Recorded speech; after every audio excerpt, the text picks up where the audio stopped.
engineer to Verstappen, but he will now make the shock switch to McLaren as its new chief racing officer. It's all for now, we'll have more later. Latest sports news on Thursday. I'm Aidan Perkins, and we'll start with boxing because the huge potential fight between Tyson Fury and Anthony Joshua could take place in Dublin at the iconic Croke Park Stadium in September. Talks are underway to stage the long-awaited heavyweight bout in the Irish capital at the 80,000 seat stadium, which is the home of the Gaelic Games in the Republic of Ireland. Fury, meanwhile, takes on Russian fighter Arslanbek Makhmudov in London this weekend.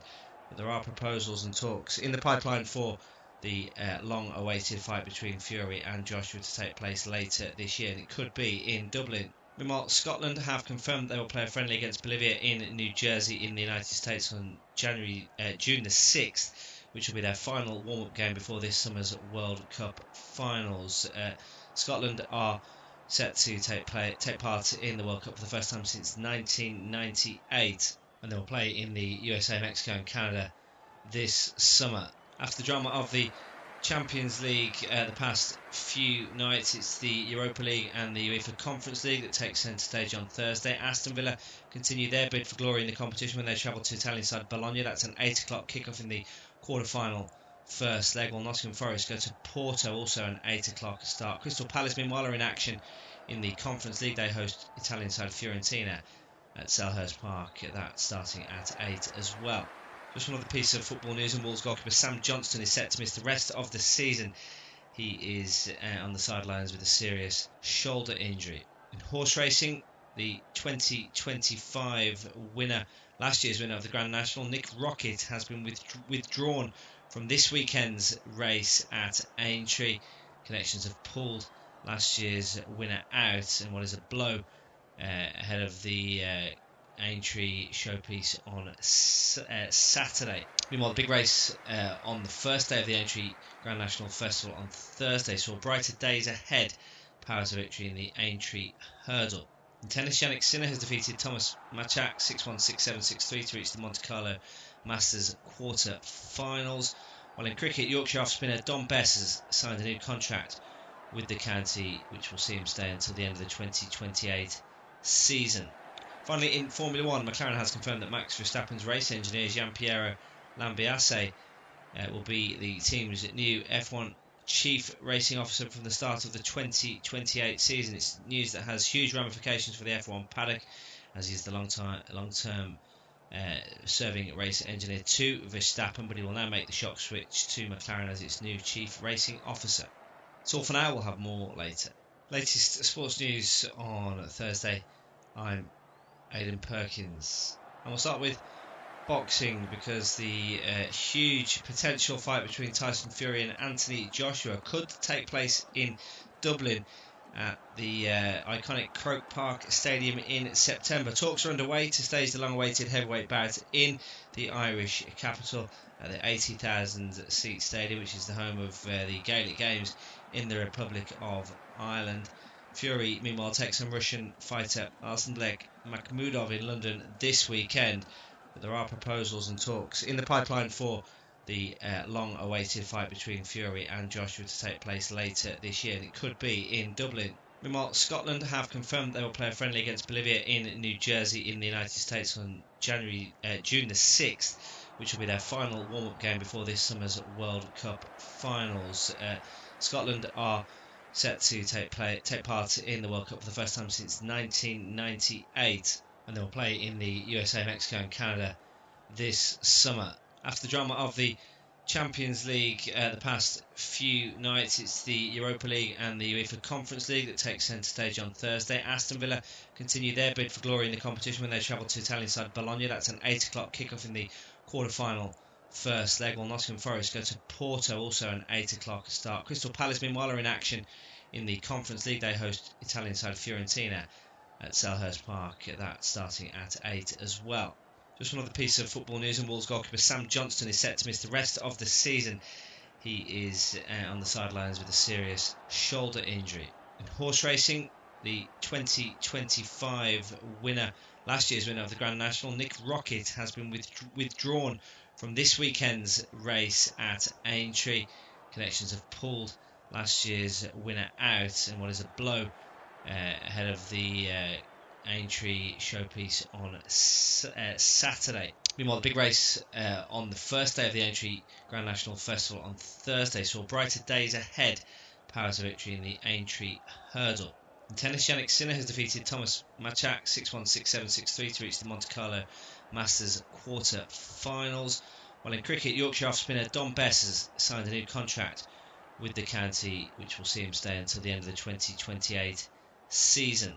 Finally, in Formula 1, McLaren has confirmed that Max Verstappen's race engineer Gianpiero Lambiase will be the team's new F1 Chief Racing Officer from the start of the 2028 season. It's news that has huge ramifications for the F1 paddock, as he's the long-term serving race engineer to Verstappen, but he will now make the shock switch to McLaren as its new Chief Racing Officer.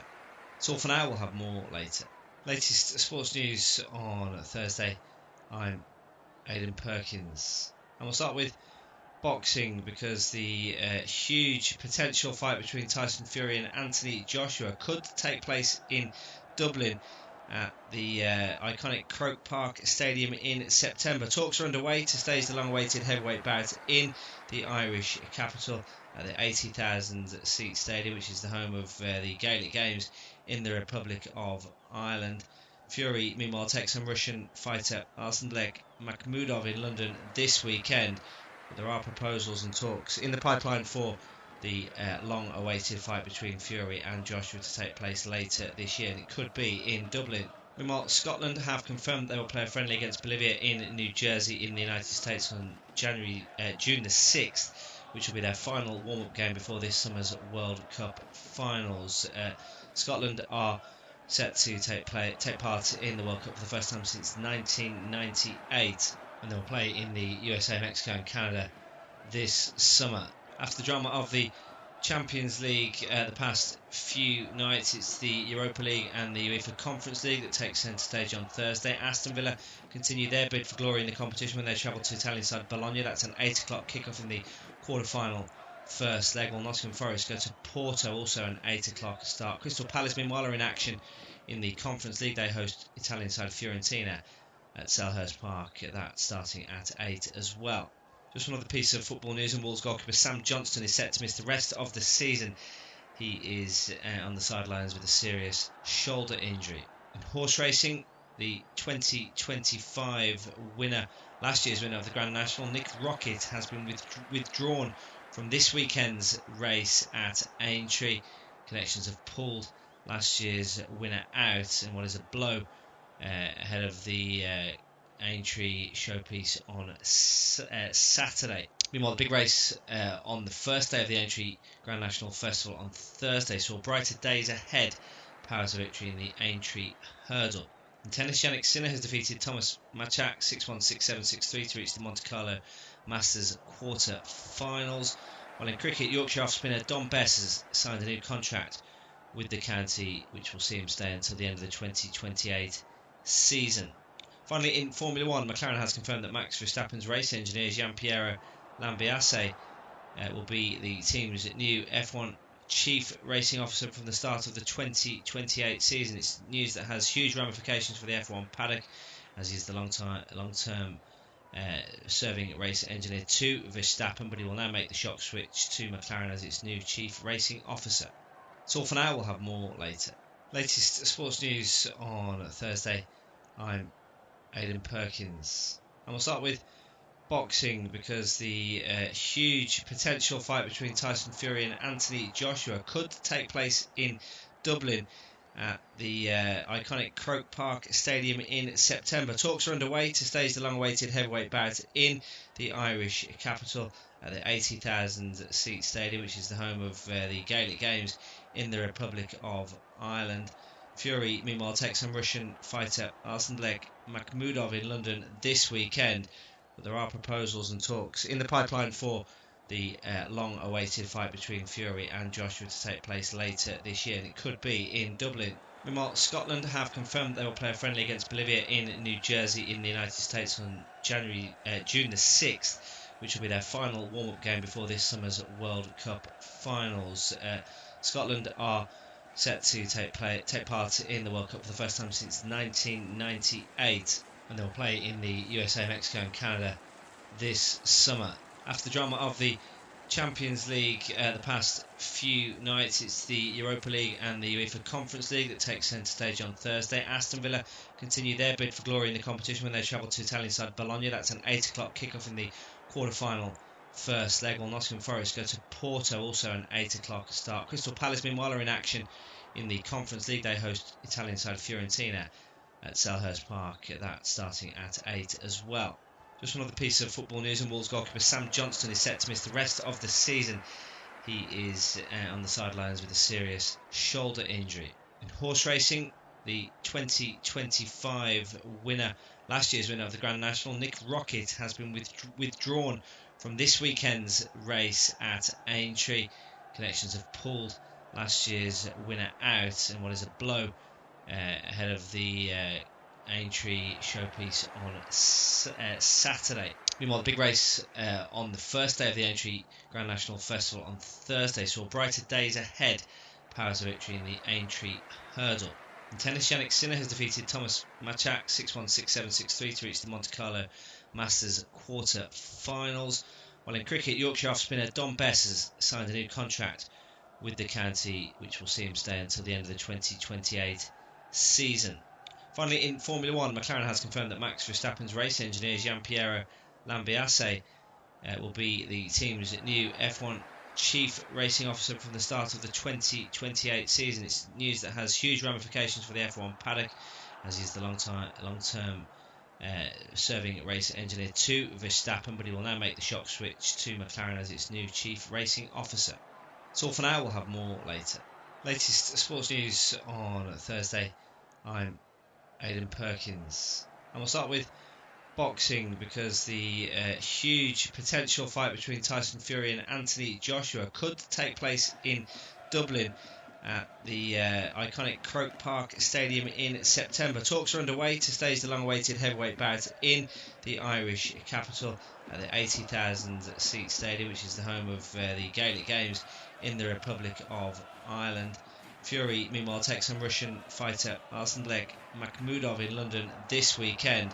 But there are proposals and talks in the pipeline for the long-awaited fight between Fury and Joshua to take place later this year, and it could be in Dublin. Meanwhile, Scotland have confirmed they will play a friendly against Bolivia in New Jersey in the United States on June the 6th, which will be their final warm-up game before this summer's World Cup finals. Scotland are set to take part in the World Cup for the first time since 1998, and they'll play in the USA, Mexico and Canada this summer. After the drama of the Champions League the past few nights, it's the Europa League and the UEFA Conference League that takes centre stage on Thursday. Aston Villa continue their bid for glory in the competition when they travel to Italian side Bologna. That's an 8 o'clock kickoff in the quarter-final first leg, while Nottingham Forest go to Porto, also an 8 o'clock start. Crystal Palace meanwhile are in action in the Conference League. They host Italian side Fiorentina at Selhurst Park, that starting at 8 as well. Just one other piece of football news, and Wolves goalkeeper Sam Johnston is set to miss the rest of the season. He is on the sidelines with a serious shoulder injury. In horse racing, the 2025 winner, last year's winner of the Grand National, Nick Rocket, has been withdrawn from this weekend's race at Aintree. Connections have pulled last year's winner out in what is a blow ahead of the Aintree showpiece on Saturday. Meanwhile, the big race on the first day of the Aintree Grand National Festival on Thursday saw brighter days ahead. Powers of victory in the Aintree hurdle. In tennis, Yannick Sinner has defeated Thomas Machak 6-1, 6-7, 6-3 to reach the Monte Carlo Masters quarter-finals. While in cricket, Yorkshire off-spinner Dom Bess has signed a new contract with the county, which will see him stay until the end of the 2028 season. Finally, in Formula 1, McLaren has confirmed that Max Verstappen's race engineer Gianpiero Lambiase will be the team's new F1 chief racing officer from the start of the 2028 season. It's news that has huge ramifications for the F1 paddock, as he's the long-term serving race engineer to Verstappen, but he will now make the shock switch to McLaren as its new chief racing officer. It's all for now, we'll have more later. Latest sports news on Thursday. I'm Aidan Perkins, and we'll start with boxing because the huge potential fight between Tyson Fury and Anthony Joshua could take place in Dublin at the iconic Croke Park Stadium in September. Talks are underway to stage the long-awaited heavyweight bout in the Irish capital at the 80,000 seat stadium, which is the home of the Gaelic Games in the Republic of Ireland. Fury, meanwhile, takes on Russian fighter Arslanbek Makhmudov in London this weekend. But there are proposals and talks in the pipeline for the long-awaited fight between Fury and Joshua to take place later this year, and it could be in Dublin. Meanwhile, Scotland have confirmed they will play a friendly against Bolivia in New Jersey in the United States.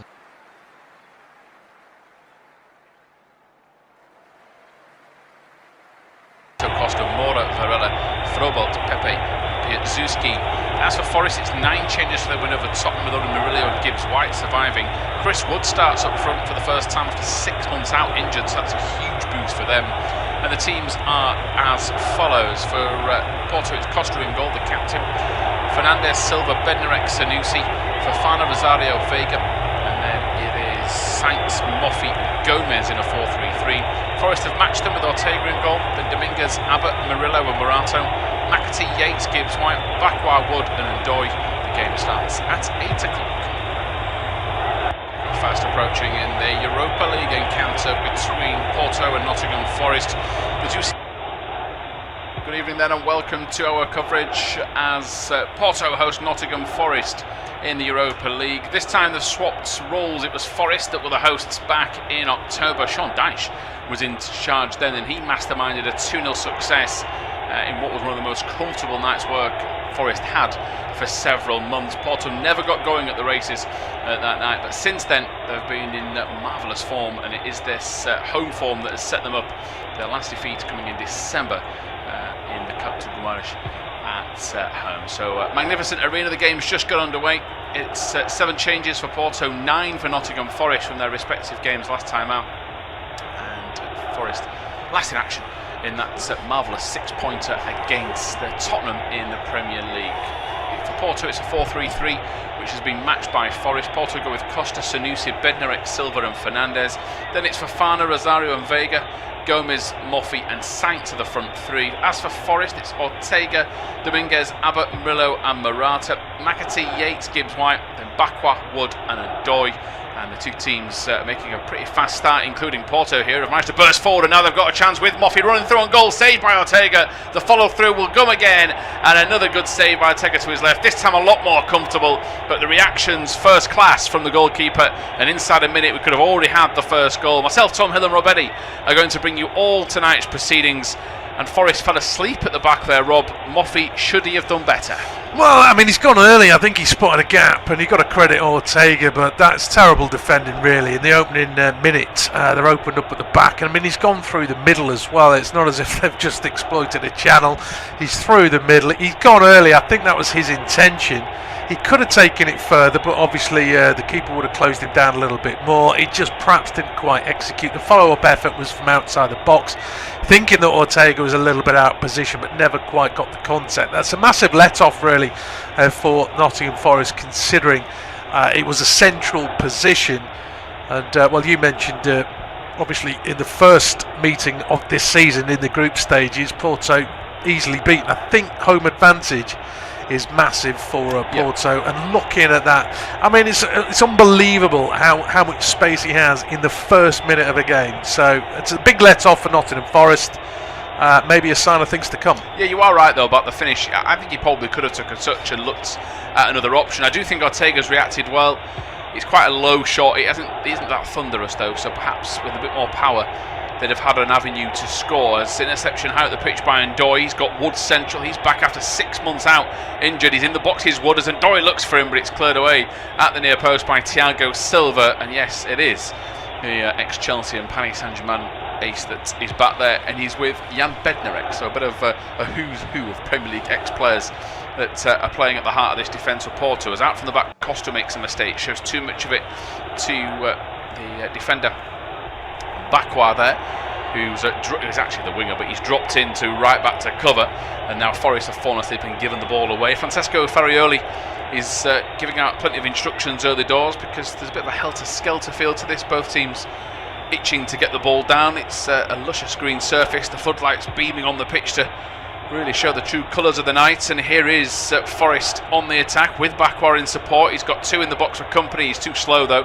and he's dispossessed by Sainz, who drops in at left midfield. Now Moffy's chasing a ball down. Murillo covers, and no one to do that. He puts a decent bit of zest on the pass to go back to Ortega and to clear the danger. But yeah, touching upon that first game between the two, one of those where if you just looked at it from club stature and form going into it, I was astounded how bad Porto were.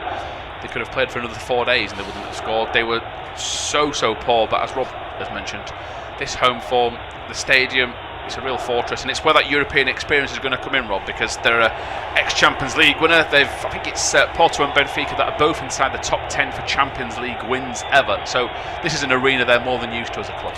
Yeah, and of course Forest have got, Porto are top of the Premier League, 5 points clear. Admittedly, having played a game more, but they've got a little bit of a cushion. That's a good cushion to have, even if it was the other way. Forest, of course, are worried about relegation, which is massively financially important. And 9 changes, you just wonder, what the focus actually is in the contest. I'm sure Vitor Pereira sent 11 players out that he thinks can do a job, but and it's good that somebody like Chris Wood's back. He's been out for 6 months. That could be really beneficial going into that relegation running. In fairness, apart from that opening minute with the big chance for Porto, I think Forest have actually acquitted themselves quite well. We're only just coming up to 5 minutes completed, but that could have been a real worrying start for them, but they seem to have bounced back a little bit. Yeah, just important, as you say, Rob, just to try and steady the tie and settle things down. Ortega's apologised though, because he's tried to smash the ball out towards Ndoye and put too much on it, and it has gone out of play straight on the far side for a throw, which will be taken by Fernandes. Good one too, played by Fernandes, but the second he tried to repeat goes back to Ndoye. Now they've attacked here Forest with McAtee. He's brought to the ground. Referee says nothing in it, with the challenge coming in from slightly from behind from Vega. One of those where I think Vega feels he's got shoulder to shoulder. McAtee feels it's into the shoulder blade and through the back. But he did appear to be trying to go down McAtee, because it's fair to say he'd run out of options in a attacking sense, as Porto 5.5 gone. Just exchange a few passes out from the back, and I do wonder if this pace is going to suit them throughout. One man that has looked lively is Moffy. He's just burst out of the striker position to make a run. It wasn't spotted, so he goes offside and Porto recycle. And they've got it with Bednarek with a little scoop pass out wide this time to Fernandes, who's about a couple of steps inside his own half, and he makes the simple pass back to Thiago Silva. Chris Wood's got one eye on him, as well as Rosario in the middle of midfield for Porto, as Bednarek steps over halfway. Inside pass from Sainz, bit of a awkward situation for Fana, but he brought it under control and played it back, and now Porto have worked it from the centre circle out towards the right wing, where Gomez will make his way inside. Rosario, the little layoff, good pass from Porto, beautiful ball inside, great team move, should have done better with the finish, should Sainz. They carved open Nottingham Forest, one touch football, the back heel set it up, but Sainz has just rushed his finish, and arguably, even though Forest have been okay, 6.5 in, if we're being super critical, it should be 2-0.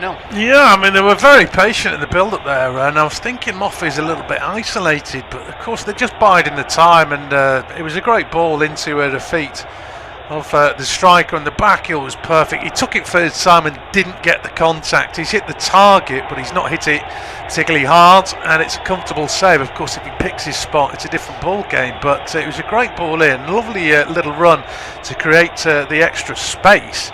But yeah, the shot is a little bit tame in the end, and it's quite literally down the middle of the goal and not travelling fast. So comfortable save, but lovely approach play. Yeah, Moffy's got past Murillo. They're appealing for a penalty.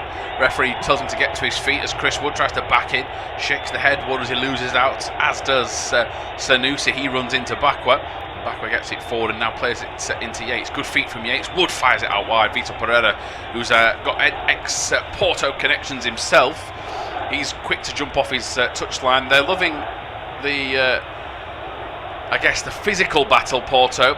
I don't think there's much in this. Murillo isn't playing much of the ball, but there's a real lack of desire, I think, for Moffey to really go and get this. What isn't helping Murillo is, though, he's pulled the shirt practically over the head.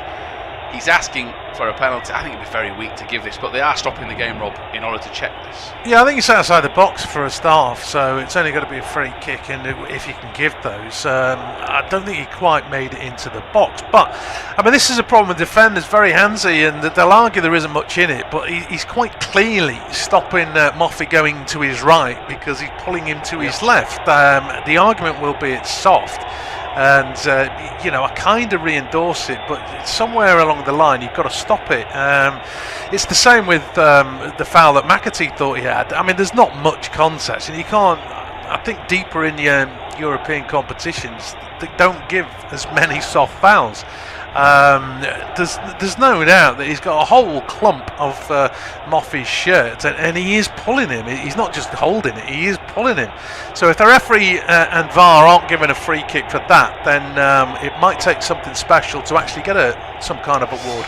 Yeah, no, I get your point. Yeah, I thought it was pretty soft, but there is no attempt, is there? As you say, if you did nip it in the bud, then perhaps that's would change things going forward. As the ball played up towards Chris Wood, 9 minutes gone, still goalless. It's just over his head, and Porto can recover. They go early towards Moffey, who benefits from a slip from Murillo, but he's bailed out by Abbott, the youngster making his 6th appearance tonight in the Europa League as Forest clear long downfield. Abbott had a slight inkling then to go and press Rosario in midfield, then realised he'd have been way out of position, so he backed off. Now he steps up to put pressure on Sainz, as does Gibbs White, and Forest, to their credit, have forced Porto back inside their own penalty area with Costa, Thiago Silva, and now played out to Bednarek. It's now Porto's turn to look a little bit panicked in possession.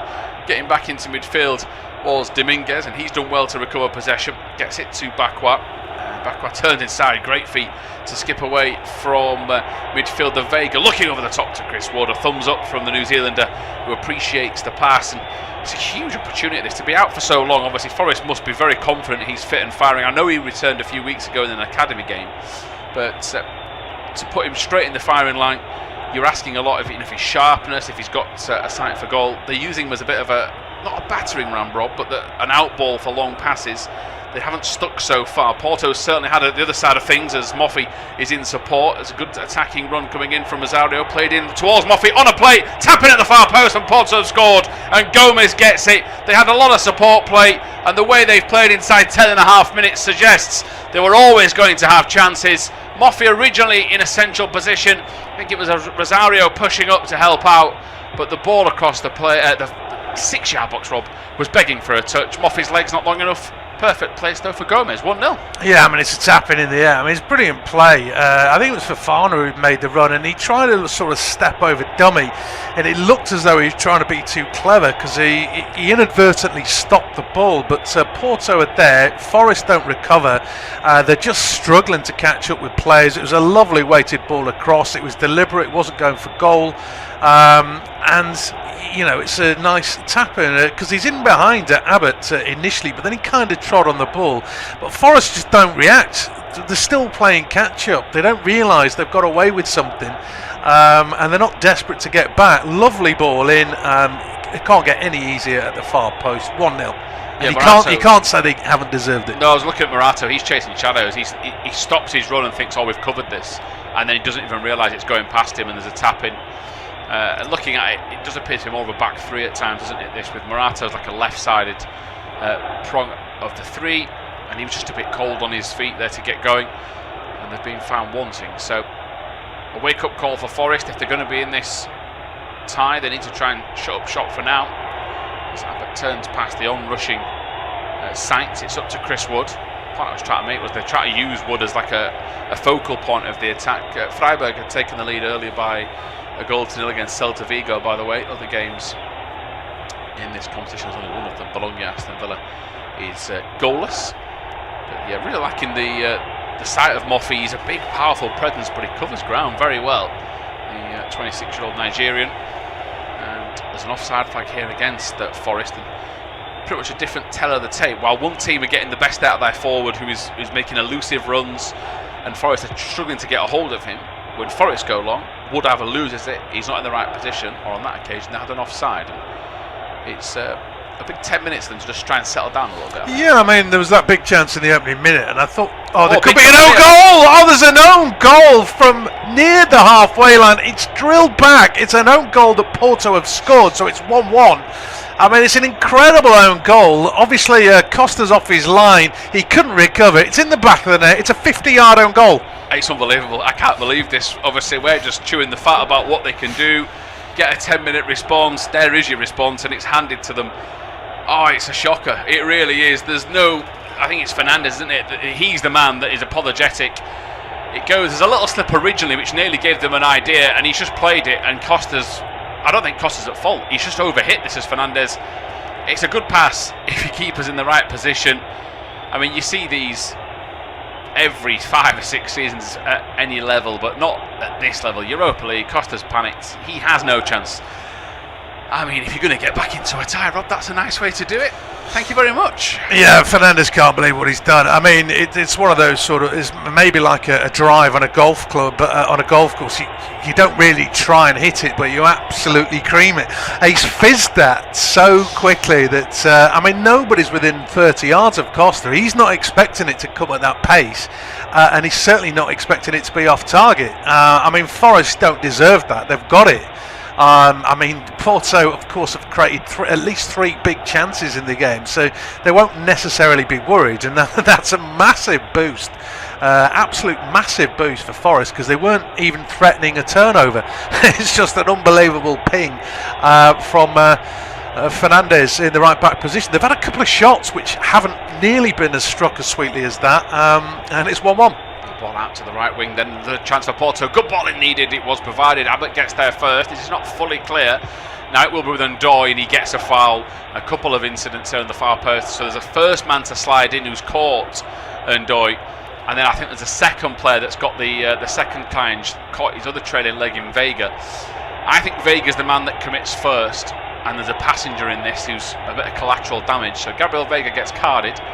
And I think the biggest issue here for Porto, it's a bit needless. He's going nowhere. So he takes him out from behind, and Ndoye goes to ground, and then it's the standing leg of Fernandes who gets a crack for his troubles. So he's scored an own goal, and then he's now in a heap on the floor after catching a stray boot. I think he's going to be okay, but he might have just tweaked the ankle a little bit as 15 minutes in this rather chaotic battle. And yeah, Fernandes is still down. I thought he'd be okay, thinking it'd be, and he still might be, just a slight knock, but I think because he's relaxed, Rob, he isn't expecting the challenge as he's watched his teammate foul him.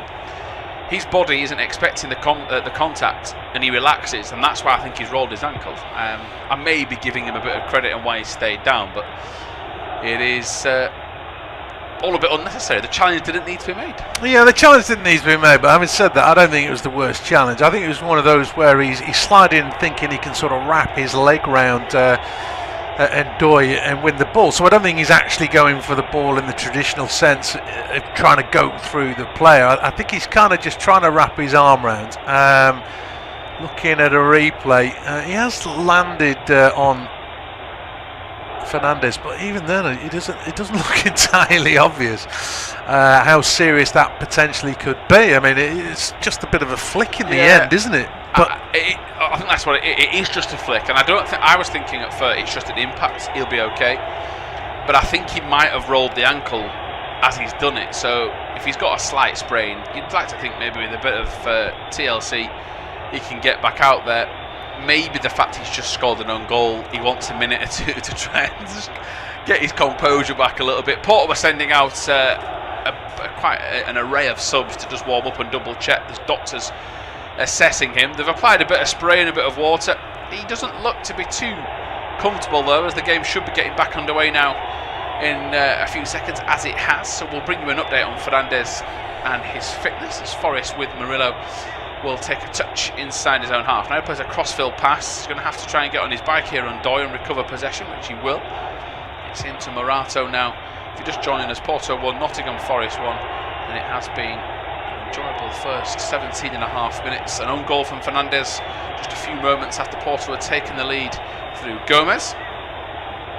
And the way the game is being played, it would suggest this is going to be a high scorer. They're lining up a sub here, Porto, which suggests their stricken man cannot continue. And yeah, Alberto Costa, who Fernandes actually replaced in the starting 11, is warmed up, and not only that, he's stripped off next to the fourth official. So Fernandes' day is done. As bad days at the office go, shifts to forget, that is right up there. As here come Porto, they've just switched things around to recover for their right back for now. Forest don't have possession and haven't had it since inside the Porto half to make any lasting damage. To recover again, just getting players back in position. And I think overall, if they're going to lose it, I'm hoping to lose it out for a throw-in at the other side of things, and there is Bednarek. I mean, that's an aimless decision. Forest, if they've got anything about them, will take the throw-in inside Porto's half and carry on. Fernandes has been carried around the pitch on the shoulders of two doctors. But Jan Bednarek, because he's realised his team don't want to play forward without their right-back, has just booted this ball out in a relatively dangerous position. Porto are now saying, we needed to get our player on, you've got to do that. And I think Bakwa has fallen for it. Gibbs White's not interested, and the game goes on.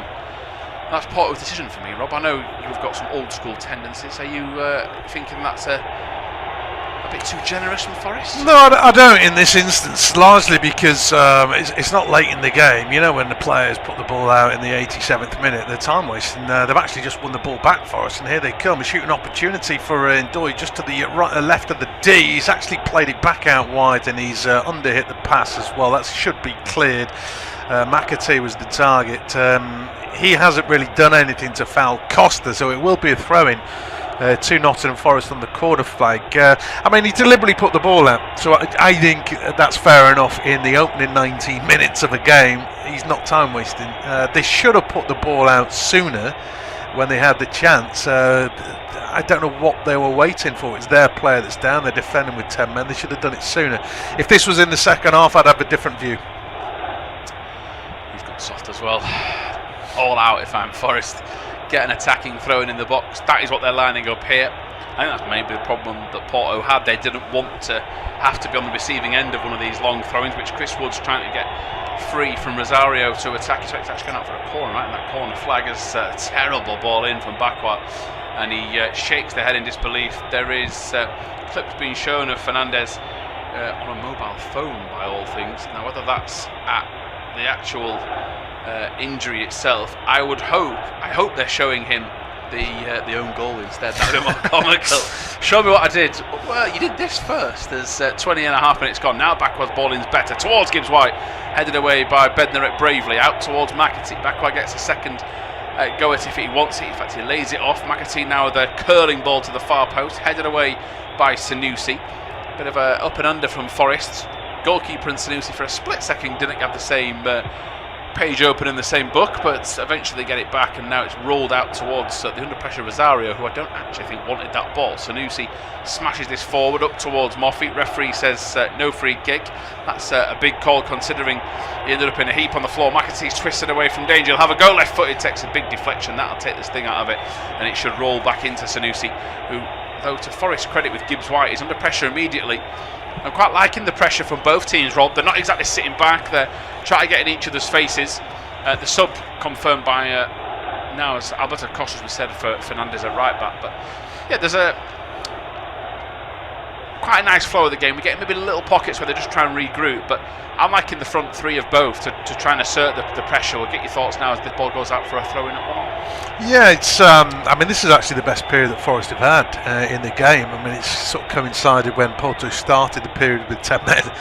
But you know, they've forced a couple of errant clearances. They've had a little bit of pressure. There's a chance there for McAtee. Couldn't quite hit the target. Couldn't get it through the gap and test the keeper. But I mean, it's the best period, and what it means is that their defence hasn't been under pressure at the other end, because that has struggled. Though it certainly struggled until the first goal went in.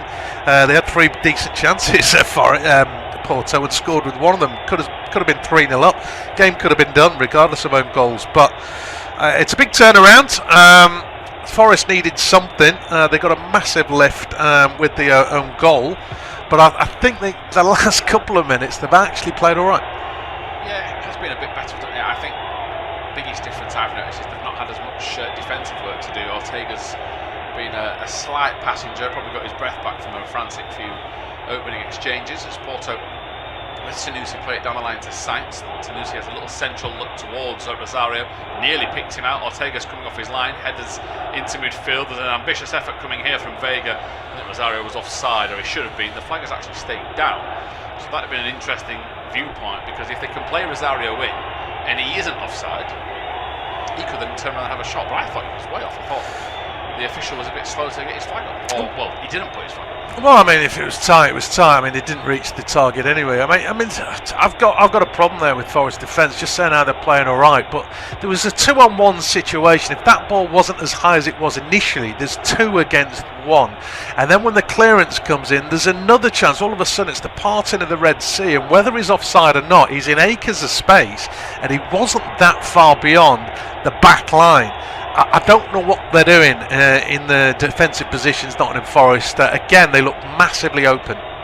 Yeah, Chris Woods just tried to jump up for a high ball there. Thiago Silva just watched it all the way. Wood was just trying to put him off, and that's got to become more of a duel for Forest. 5 attempts in total, 4 for Porto, as Rob said. I'm not sure if this back 3 has settled. Morato looks out of sorts. He's just given the ball away earlier. And Porto pounce, so there's a huge shift in proceedings. This is how I think we're going to have it for the rest of the night. When Porto get near Forest, there's a worry about the tricky trees. Murillo plays it into midfield. This time to Yates. Calm pass into the left channel for Dominguez. Laid out towards the centre circle now for Gibbs White. Confidence that Crystal Palace have opened the scoring against Bologna have opened the scoring against Villa in the Europa League. Here is Bakwa, an inverted right full back. On his left foot he goes back inside Gibbs White. He's looking for Yates. Gibbs White wins it back. Yates will try and get to the ball now as Porto will clear, and that should go out of play for a throw. Rosario stays down, and that'll be a chance to, albeit delayed, hand over to Rob Eddy to take us through to half time. But some good challenges going in. A lot of full-throttedness, players not ducking out of things. I don't think this is a foul on Rosario. I think he's landed a bit awkwardly. Pretty optimistic for the rest of the half, or we might get a few more goals. Yeah, I think both sides are actually looking dangerous going forward. Porto more so than Nottingham Forest, but I think there is a threat there from the tricky trees. Although not quite as big a threat going the other way. I don't know what they're doing defensively. It's not really working for me. The Forest defence so far. They're lucky to be at 1-1 because, of course, their equaliser was a 50-yard own goal, and the other shot they had was deflected well away. Porto have at least tested Ortega, who's made a couple of saves. Forest on the attack with Yates. Thought about pulling the trigger, 25 yards out instead. Feeds it out to the right-hand side as the cross comes into the far post. Silva heads away. It should be picked up, though, by Forest, maybe 30 yards from goal. Gibbs White a little bit deeper. So there's plenty inside the Porto half at the moment. Worked out to the right-hand side. Gibbs White in combination with Bakwa, not really going anywhere at the moment. And then Gibbs White puts in a deep cross. It's too deep for everybody. Taking no chances. Costa heads out of play for a throw-in to Forest. Right on the corner flag. 5-10 yards away, and in fact they've already taken it, working it back infield with Ndoye now out to the left hand side, crossing opportunity, and they stand off. It's a deep cross which is claimed by Costa. Probably the biggest danger was going over his head into the far post. Not a great ball in from Ndoye, easy claim, and Porto survive. Yeah, I'm just looking at Forest with Chris Wood, Rob. I think if they can get him involved a bit more, they do actually at least have a target from across. I've been worried about them all season with their striker options. We know he's a bit of a master in the air from any area where we can get him in free space. He likes that aerial duel. Last season he was magnificent for them. Of course, he spent all the year on the sidelines this time around. That was a really nice ball in though to try and put them under pressure towards him, but Thiago Silva just, as always, got into the right position as he spent his entire career doing so. But at least it's an out ball. If they have to go in and swing it in, there's definitely potential. I've also noticed, I think Yates and Gibbs White keep getting in space about 30-25 yards out. I wouldn't mind any of them having a crack. I think, slick surface out there, hit it low, See if you can get the keeper to make a mistake. They are seeing a lot more of the ball now as it's played into the feet of Gibbs White, but it's a poor touch. He's been dispossessed by Fofana, striding forward, runs into a bit of traffic. He's dispossessed himself. Now potential for Forest to counter. They've slowed it down a little bit, but there are options as it's fed out by McAtee to Ndoye, who's got Costa backpedaling onto his right foot. Shot charged down, and then Bednarek has left the ball. He didn't realise Wood was on his shoulder. Wood nipped in. Is he caught by Bednarek? He went to ground. He's told quite obviously by the referee to get up. Could have been a penalty. Maybe VAR have checking it right now. Forest have actually won the ball back fairly swiftly. It's worked over to backward right hand side, although for some strange reason Nottingham Forest have just slowed down to walking pace, but obviously there'll be a penalty talking point. Yeah, first glance I thought he did go down easily. You tried to suggest at the earlier stage, and I agree with you about how when Forest are in possession they do look a bit shaky about their Porto making the make errors. I think the same can be said, and that's a panicked moment from Bednarek. The game continues to go on, which we await to see the replay of that spot kick, but my first glance I thought it went down too easy. Yeah, of course, VAR by this point you would have thought would have come up with a penalty claim, a penalty decision. The ball hasn't actually gone out of play since. Maybe that will be the time, but it looked soft at the best of it as it's played into the feet of McAtee, left edge of the area, trying to go around Fofana, can't dispossess. Fofana almost wrong-footed Morata, but it's blocked into touch, throw into Porto halfway inside their own half. What Bednarek was doing, deciding he was going to leave the ball. He didn't get a shout from the keeper, obviously. Bednarek looking at a replay, it's difficult to see if there was contact, whether there was enough. Obviously Wood is playing for the decision. A few of those outside of the penalty box hasn't been given, so it's tough to give that one. Yeah, I didn't see enough of a touch. Yes, I think he's tried to disguise it as Wood quite well by Bednarek lunging at him, so Wood's dived at the right time, so to speak. But I don't actually see like a change in direction or the legs coming together too much. I think he's realised Wood, this is an opportunity. I can get to ground here if he lunges. The referee and the VAR officials have not bought it though. Morata's trying to stride through 2 or 3 defenders. He beat 2, but the third dispossessed him. He's now a little bit out of position. Although it's Porto's turn to play a little bit defensively, rather than perhaps exploit the gaps that might have been left. It's back on the halfway line in Porto possession. Incidentally, that Bologna goal has been chalked off, so it's still 0-0. Yeah, Bologna-Aston Villa. Of course, Freiburg still 1 up at home to Celta Vigo. Our game, our focus is 1 apiece. Forest have grown into the game, but the own goal is something to behold. You don't see own goals from that deeper range too often in football, no matter what level you're playing at. Freiburg have actually got a second, so they're 2 up at home to Celta Vigo. In the Conference League, Crystal Palace have just got a second at home to Fiorentina. Mainz are 2 up at home to Strasbourg. Still goalless Shakhtar versus Alkmaar. Porto, well, their threat has dissipated probably since the equaliser. But down the right side, that's got to be a dive.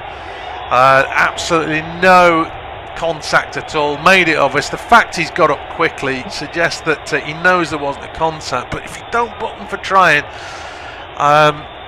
he's going to carry on. Yeah. Silly, really, isn't it? That it can be. I know the game's flowing by doing it, but yeah, embarrassment from everybody. That's what I'd be disappointing to see that be just moved on and waved away. Again, ball out to back.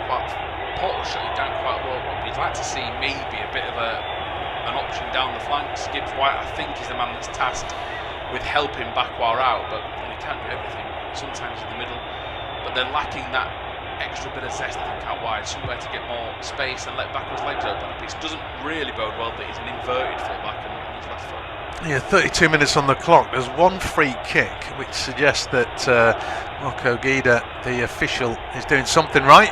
Not everything's a foul. It's not for a lack of trying. Chris Wood's gone down in the box. Now Saints has gone down. It was just outside as a Forest swinging across from the right hand side. Good header away from substitute Alberto Costa. only to about 10 yards inside the Porto half, and Forest started again, recycling from right to left, and Doy is up against Costa and Seitz, who's back there helping out. Support comes inside from McAtee. Again, they've slowed it right down. Morgan Gibbs-White makes a little run, digs out a cross, it's low, won't quite reach it. McAtee, and now Fofana has got the better of two midfielders, and now he's on the break. It's 4 against 3, more red shirts getting back.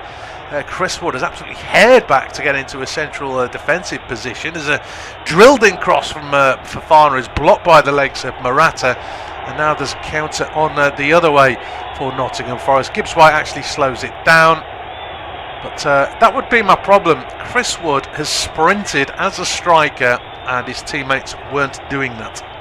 Yeah, great attitude from a striker to have, but yeah, you've got to be in it together, haven't you, when you're away from home against a team such as Porto's calibre role. You don't get the points or the results away from home in league games, or now knockout, of course, without working as a collective. While I would like to single out Wood for his superior over-the-top efforts, it'd be nice if anyone 30 yards head start had done the same thing. He might have been able to stop a lot earlier, but yeah, I guess he's just trying to get any form of touch in the game, isn't he? That's what 6 months break would do for you. Great to see. Porto have possession back inside their own half. They're trying to play their way out of trouble at the moment, and they're taking a little bit of a chance, and they've given it away. Down the left-hand side is actually possibly just blown for a foul, the referee. I think it's only the second free kick of the contest. Having said that, the first one was probably for offside. Yeah, they're just forcing the error there. They do press quite high. If they do play, well, I suppose McAtee is grabbing the arm-ish. You might argue it's soft. The referee certainly has sided with Porto on this occasion. McAtee's not really threatening the ball. A little over 10 minutes to go to the break. There has been an injury, so there might be some time added on. Not too many stoppages though so far. Bednarek has it for the hosts on the halfway line, and Moffey looked very lively in the opening 10-15 minutes. It's been a while since he touched the ball. You've got to credit Forest with perhaps regrouping, but here come Porto. Oh, the layoff is poor. Having said that, it looks as though there might be a foul anyway. Rosario prevented from getting up in support there. Free kick to Porto just inside the Forest half. Yeah, I think Moffey, you've hit the nail on the head there. Once you mentioned his name, I was just thinking, he's been very quiet, hasn't he, for a while. And then he does the very clever thing, Moffey. He lays the 1-2 off, knowing I think the free kick's coming. It's the smart play anyway to make the pass. It keeps his team ticking over. But good channel runner, makes a good darting run now and again to try and put the defenders off their guard. And he's also good at run from the play. So far, I've been very impressed, apart from actually putting the ball on, which, if we're going to be really honest, that is his job. Yeah, 36 minutes just about completed the Estadio do Dragão, and Porto got a bit of possession inside the Forest half now. They're all in there, barring Diogo Costa. Silva is currently in the centre circle trying to marshal things. Vega's dropped deep. He's the one man on a yellow card, and arguably it's the only foul of the game, as it's picked up by Silva again. Just wriggles away from Wood. There's no real space. Feeds it out to Alberto Costa, right hand side. Forest have actually tightened up and trying to block off the gaps. That's a good ball out to the right hand side. Sainz has shown a real burst of pace. Cross just over the head. Comes out though to Sanusi into Eder D. They can't find the space to shoot. It's with that Vega return shot. A little bit misconnected, and it dribbles wide of the far post. Just for a moment it looked quite lively. Yeah, it did.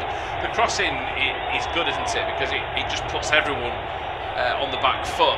The issue is for Porto, it puts all of their players on the back foot. That's how powerful it's hit. So in trying to create something, it all just, the minute the cross was overhit, I think it's Fofana first of all, he didn't get a touch on it. Vega then should have had a free rein, but Rosario got in his way. So yeah, all very disjointed. Here comes Forest. Yeah, it's Abbott striding across the halfway line. Moffey's come back to at least hold him up, but support comes from backward. A little bit under hit the pass to Morgan Gibbs-White, so he has to flick it back to the halfway line. Forest start again. Porto have regrouped. quite a defensive setup in the sense they're pretty close to their 18-yard box. It's worked to McAtee, 25 yards out to Ndoye, left wing, a little bit of space. There's two inside. He's gone for the cross. Wood has awkwardly volleyed it up in the air, headed towards goal from Yates. Lacks power, lacks elevation. Easy claim, but just for a moment, there appear to be men in red in space. Yeah, again, another sign of that. I think if Forest can just stay composed and just get a bit more service in that final third, they can start to build some pressure. Just a couple of half attacks, isn't it, where they're just not able to sustain them a little bit and keep Porto on their guard. But again, Porto don't look the full finished article. Bednarek just played a pass looking for Thiago Silva, who was never going to get to that. He's overhit it, he's bailed out by his right back. But now Forest have done the same thing, just all too many mistakes, but it's surprised I've only had 2 goals. Just not glaring mistakes, are there, apart from the obvious Fernandez own goal? Yeah, the chances certainly dried up both ends, but I'd argue that Forest's possession has grown in the last 10-15. I don't know if Porto are fatigued. That's a good ball. Well, there's a good intention as Vega was trying to get in behind Abbott. Abbott, to his credit, has read the danger. It was a one-on-one situation. If that ball gets past Abbott, and Vega's through. So Abbott doing what was required, and Forest have possession back. 6 minutes to go to the end of 45. Not sure we'll get much added time the way that the game has panned out in this first half. 1-1. As the ball is played up to Wood on the halfway line. McAtee over towards Gibbs-White. He looks for Yates through the middle. Slightly underhit, and Porto have got a bit of space as they turn and attack. It's Fofana leading the charge with Sights out on the right-hand side. Costa goes on the overlap, forces him a little bit wide, but Costa still has it. Gets to the byline. His pullback is not particularly accurate, only partially cleared by Gibbs-White. Now it's with Sanusi, 30 yards out. Slip towards the runner Gomez, but again under hits. Cleared by Abbott, back to the halfway line. Porto will begin again, but Forest not quite as open as they were in the early stages. No, they have adjusted, haven't they, slightly. Murillo staying a bit tighter to Moffi. It's normally been a bigger gap that, well, the gap was far too big, so maybe they've just actually gone to standard as they've won a free kick here. Bit of a sandwich in midfield on, I thought it was Rosario, between the 2 Forest midfielders. They've managed to just slow the play down a little bit, Forest, in that regard, and they're not, I guess, as susceptible to those quite simple through balls. It might have been the meat and the sandwich, as it were, in the end, as opposed to a bad foul. Yates is there. Gibbs-White just getting in the way. Free kick is a good 30 yards out. Could do with Fernandez on the field to perhaps ping one in from this kind of range. They've taken it short out to the right hand side, and the goal scorer Sights. That is the Porto goal scorer. Good defending though from Forest, and then Sights trying to win the ball back after he was tackled. Commits the foul, and Forest have a free kick with around about 4.5 minutes to go. And Ndoye it was doing the defensive work there.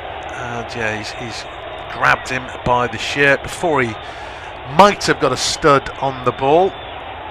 No doubt it was a free kick. No real complaints from Sights, and Ndoye's not too fussed. A fair old fight for the ball, and the decision's gone the right way. Forest certainly have tightened up at the back. If you wanted the basic stats of the game, Forest are actually edging possession now, 54-46. That wasn't the case in the opening 10-15.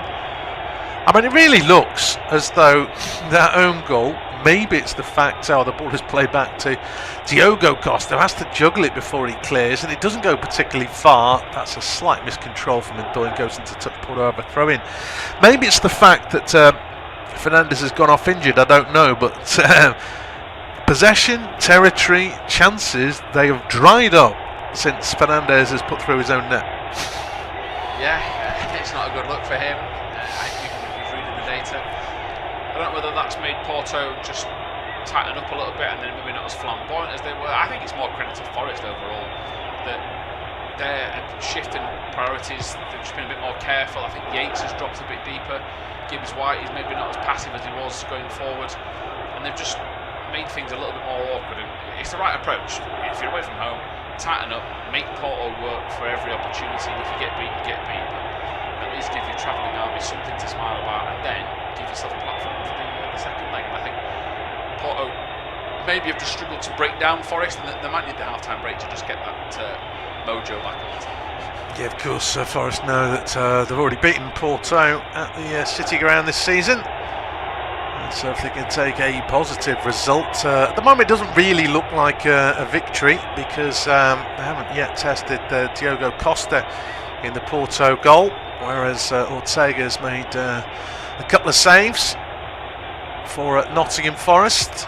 A couple of big chances. The shooting wasn't particularly menacing early on, but of course they got the goal.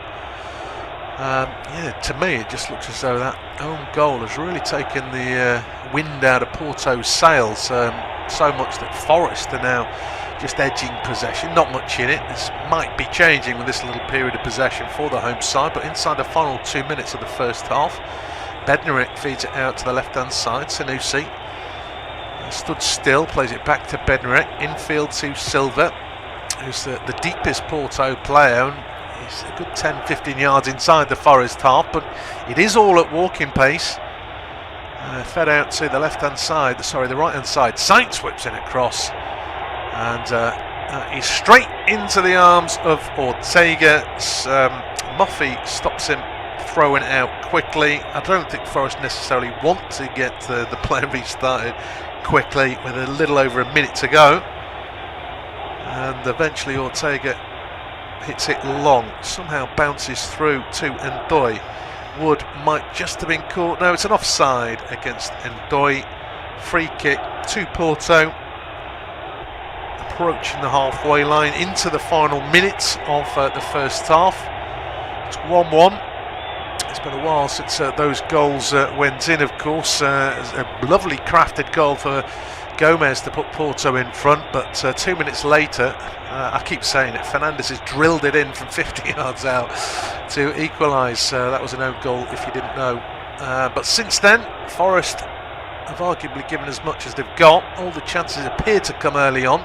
Seconds left, another foul, this time given away by Gomez on backward. Free kick Forest. And chances few and far between. Vitor Pereira be pretty happy with the first half, given the start. Yeah, to say they've got lucky for the goal, you take it, don't you? You don't have to be firing on all cylinders from the outset. I'm sure they'd have taken a draw at full time, never mind, this stage of the game when as you say, they fell behind and looked wide open. So they've settled into the tie. Everything I think is looking pretty rosy for them. They're just going to try and stay as switched on as they possibly can for the rest of this first half. 3 minutes left. Yeah, I didn't realise there'd be that many much time added on, as there was one injury to Fernandes, but of course he was getting treatment off the field of play. Porto try and play the way out, and there's more sort of gesticulating. They've got the free kick from Marco Guida. I think they want a little bit more action taken. There's only one yellow card given, that's gone to Vega. 3 minutes of stoppage time. We've had close to a minute of that completed. 1-1. But the goals coming inside the opening 13 minutes. There haven't been too many chances since then. Fed out to the right hand side. Porto on the attack. Ball played into the box. Fofana trying to go around the outside. Digs out a cross. Muffy with a header straight at Ortega. And that's a comfortable save in the end, but big chance. Yeah, good opportunity. I think he should do better. He's leaning back a little, but I think it's a relatively decent chance for him. Ortega's done well though. He's kept himself central. He's bided his time. Am I being a bit harsh that he should be put in the back of the net? I think if you go near post, you're probably getting a bit more power in it, but he's trying to glance it. Unfortunately, he didn't quite glance it enough. Decent chance. Good cross from Fofana. Good run as well. He didn't just hit it in aimlessly. He's picked out his man. Halfway through 3 minutes of stoppage time. That's a first decent chance for Porto for some time in truth. But they are back in possession on the halfway line. Bednarek wants an option. It's not obvious at the moment. Squares to Silva. Vega dropped very deep between those two, trying to get a touch, but now saunters off downfield. Minute to go. Off stoppage time. Again, it's stood still, walking pace if that. Forest have got everybody back behind the ball. Bednarek and Silva are playing their own little game, in possession in the centre circle, before it's fed out to Sanusi. Infield to Romario. He'll aim a diagonal in the direction of Sights. Headed away though by Ndoye. Bounces into touch. 10 yards from the corner flag. Already taken. To Fofana. Who's trying to get away from McAtee. Can't. Has to offload to Thiago. 30 seconds left of the 3 minutes. Switch of play over to the left. Sanusi pings it into the feet of Sights. Back to Sanusi though, as Forest not offering the gaps. Lovely little turn from Vega, trying to get away from Yates, who's grappling away. Moffey can't quite hold the ball. And now he's grappling away, and the referee's played an advantage as Forest counter backward in space, crossing the halfway line. Not an awful lot of support, but it is arriving if he spots the player on the overlap. McAtee's picked it up, 25-30 yards out, feeds it to Ndoye just on the left edge of the area. He's tackled at source into the 4th minute of stoppage time. Is the one last chance to counter, to finish this counter. No support for Sights, and for Gomez rather. He checks back, and that's when the referee blows for half time. At the break, it is Porto 1, Nottingham Forest 1.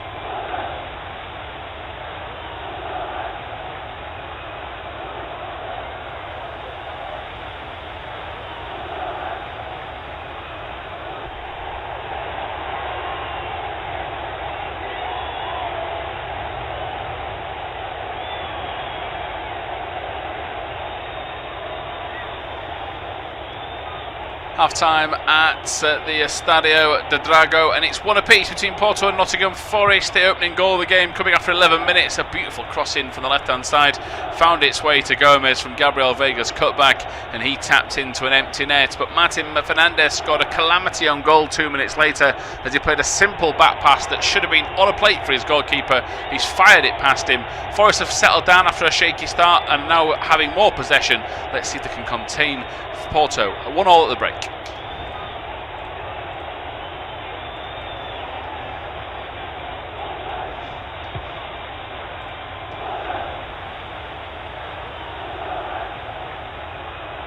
Nottingham Forest, the opening goal of the game coming after 11 minutes. A beautiful cross in from the left-hand side. Found its way to Gomez from Gabriel Vega's cutback, and he tapped into an empty net. But Martin Fernandez scored a calamity on goal 2 minutes later as he played a simple back pass that should have been on a plate for his goalkeeper. He's fired it past him. Forest have settled down after a shaky start and now having more possession. Let's see if they can contain Porto. 1-1 at the break. Half-time at the Estadio de Drago, and it's one apiece between Porto and Nottingham Forest. The opening goal of the game coming after 11 minutes. A beautiful cross in from the left-hand side. Found its way to Gomez from Gabriel Vega's cutback, and he tapped into an empty net. But Martin Fernandez scored a calamity on goal 2 minutes later as he played a simple back pass that should have been on a plate for his goalkeeper. He's fired it past him. Forest have settled down after a shaky start and now having more possession. Let's see if they can contain Porto. 1-1 at the break. Half-time at the Estadio de Drago, and it's one apiece between Porto and Nottingham Forest. The opening goal of the game coming after 11 minutes. A beautiful cross in from the left-hand side. Found its way to Gomez from Gabriel Vega's cutback, and he tapped into an empty net. But Martin Fernandez scored a calamity on goal 2 minutes later as he played a simple back pass that should have been on a plate for his goalkeeper. He's fired it past him. Forest have settled down after a shaky start and now having more possession. Let's see if they can contain Porto. 1-1 at the break. Half-time at the Estadio de Drago, and it's one apiece between Porto and Nottingham Forest. The opening goal of the game coming after 11 minutes. A beautiful cross in from the left-hand side. Found its way to Gomez from Gabriel Vega's cutback, and he tapped into an empty net. But Martin Fernandez scored a calamity on goal 2 minutes later as he played a simple back pass that should have been on a plate for his goalkeeper. He's fired it past him. Forest have settled down after a shaky start and now having more possession. Let's see if they can contain Porto. 1-1 at the break. Half-time at the Estadio de Drago, and it's one apiece between Porto and Nottingham Forest. The opening goal of the game coming after 11 minutes. A beautiful cross in from the left-hand side. Found its way to Gomez from Gabriel Vega's cutback, and he tapped into an empty net. But Martin Fernandez scored a calamity on goal 2 minutes later as he played a simple back pass that should have been on a plate for his goalkeeper. He's fired it past him. Forest have settled down after a shaky start and now having more possession. Let's see if they can contain Porto. 1-1 at the break. Half-time at the Estadio de Drago, and it's one apiece between Porto Porto and Nottingham Forest. The opening goal of the game coming after 11 minutes. A beautiful cross in from the left-hand side. Found its way to Gomez from Gabriel Vega's cutback, and he tapped into an empty net. But Martin Fernandes scored a calamity on goal 2 minutes later as he played a simple back pass that should have been on a plate for his goalkeeper. He's fired it past him. Forest have settled down after a shaky start and now having more possession. Let's see if they can contain Porto. 1-1 at the break. Half time at the Estadio de Drago, and it's 1 apiece between Porto and Nottingham Forest. The opening goal of the game coming after 11 minutes. A beautiful cross in from the left-hand side. Found its way to Gomez from Gabriel Vega's cutback, and he tapped into an empty net. But Martin Fernandes scored a calamity on goal 2 minutes later as he played a simple back pass that should have been on a plate for his goalkeeper. He's fired it past him. Forest have settled down after a shaky start and now having more possession. Let's see if they can contain Porto. 1-1 at the break. Half time at the Estadio de Drago, and it's 1 apiece between Porto and Nottingham Forest. The opening goal of the game coming after 11 minutes. A beautiful cross in from the left-hand side. Found its way to Gomez from Gabriel Vega's cutback, and he tapped into an empty net. But Martin Fernandes scored a calamity on goal 2 minutes later as he played a simple back pass that should have been on a plate for his goalkeeper. He's fired it past him. Forest have settled down after a shaky start and now having more possession. Let's see if they can contain Porto. 1-1 at the break. Half time at the Estadio de Drago, and it's 1 apiece between Porto and Nottingham Forest. The opening goal of the game coming after 11 minutes. A beautiful cross in from the left-hand side. Found its way to Gomez from Gabriel Vega's cutback, and he tapped into an empty net. But Martin Fernandes scored a calamity on goal 2 minutes later as he played a simple back pass that should have been on a plate for his goalkeeper. He's fired it past him. Forest have settled down after a shaky start and now having more possession. Let's see if they can contain Porto. 1-1 at the break. Half time at the Estadio de Drago, and it's 1 apiece between Porto and Nottingham Forest. The opening goal of the game coming after 11 minutes. A beautiful cross in from the left-hand side. Found its way to Gomez from Gabriel Vega's cutback, and he tapped into an empty net. But Martin Fernandes scored a calamity on goal 2 minutes later as he played a simple back pass that should have been on a plate for his goalkeeper. He's fired it past him. Forest have settled down after a shaky start and now having more possession. Let's see if they can contain Porto. 1-1 at the break. Half time at the Estadio de Drago, and it's 1 apiece between Porto and Nottingham Forest. The opening goal of the game coming after 11 minutes. A beautiful cross in from the left-hand side. Found its way to Gomez from Gabriel Vega's cutback, and he tapped into an empty net. But Martin Fernandes scored a calamity on goal 2 minutes later as he played a simple back pass that should have been on a plate for his goalkeeper. He's fired it past him. Forest have settled down after a shaky start and now having more possession. Let's see if they can contain Porto. 1-1 at the break. Half time at the Estadio de Drago, and it's 1 apiece between Porto and Nottingham Forest. The opening goal of the game coming after 11 minutes. A beautiful cross in from the left-hand side. Found its way to Gomez from Gabriel Vega's cutback, and he tapped into an empty net. But Martin Fernandes scored a calamity on goal 2 minutes later as he played a simple back pass that should have been on a plate for his goalkeeper. He's fired it past him. Forest have settled down after a shaky start and now having more possession.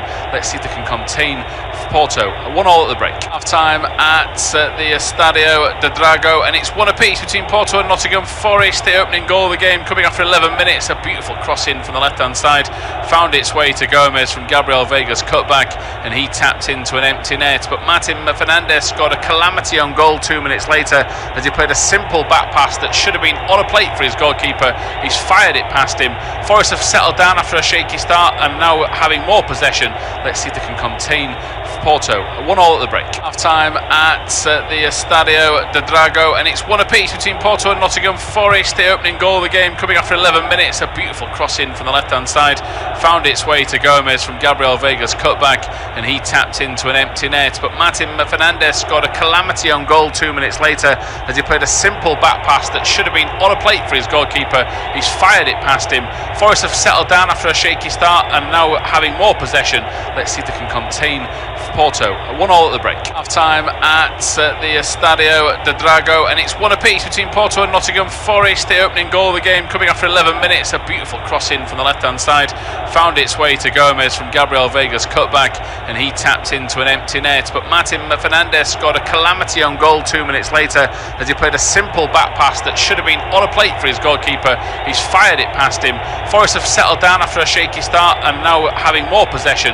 Let's see if they can contain Porto. 1-1 at the break. Half time at the Estadio de Dragão, and it's one apiece between Porto and Nottingham Forest. The opening goal of the game coming after 11 minutes. A beautiful cross in from the left hand side, found its way to Gomez from Gabriel Vega's cutback, and he tapped into an empty net. But Martin Fernandes scored a calamity on goal 2 minutes later as he played a simple back pass that should have been on a plate for his goalkeeper. He's fired it past him. Forest have settled down after a shaky start and now having more possession.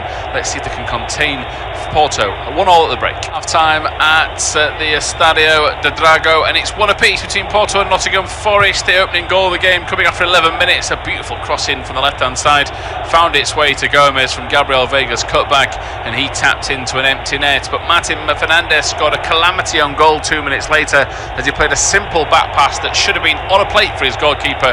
He's fired it past him. Forest have settled down after a shaky start and now having more possession. Let's see if they can contain Porto. 1-1 at the break. Half time at the Estadio de Dragão, and it's one apiece between Porto and Nottingham Forest. The opening goal of the game coming after 11 minutes. A beautiful cross in from the left hand side, found its way to Gomez from Gabriel Vega's cutback, and he tapped into an empty net. But Martin Fernandes scored a calamity on goal 2 minutes later as he played a simple back pass that should have been on a plate for his goalkeeper. He's fired it past him. Forest have settled down after a shaky start and now having more possession. Let's see if they can contain Porto. 1-1 at the break. Half time at the Estadio de Dragão, and it's one apiece between Porto and Nottingham Forest. The opening goal of the game coming after 11 minutes. A beautiful cross in from the left hand side, found its way to Gomez from Gabriel Vega's cutback, and he tapped into an empty net. But Martin Fernandes scored a calamity on goal 2 minutes later as he played a simple back pass that should have been on a plate for his goalkeeper. He's fired it past him. Forest have settled down after a shaky start and now having more possession. Let's see if they can contain Porto. 1-1 at the break. Half time at the Estadio de Dragão, and it's one apiece between Porto and Nottingham Forest. The opening goal of the game coming after 11 minutes. A beautiful cross in from the left hand side, found its way to Gomez from Gabriel Vega's cutback, and he tapped into an empty net. But Martin Fernandes scored a calamity on goal 2 minutes later as he played a simple back pass that should have been on a plate for his goalkeeper. He's fired it past him.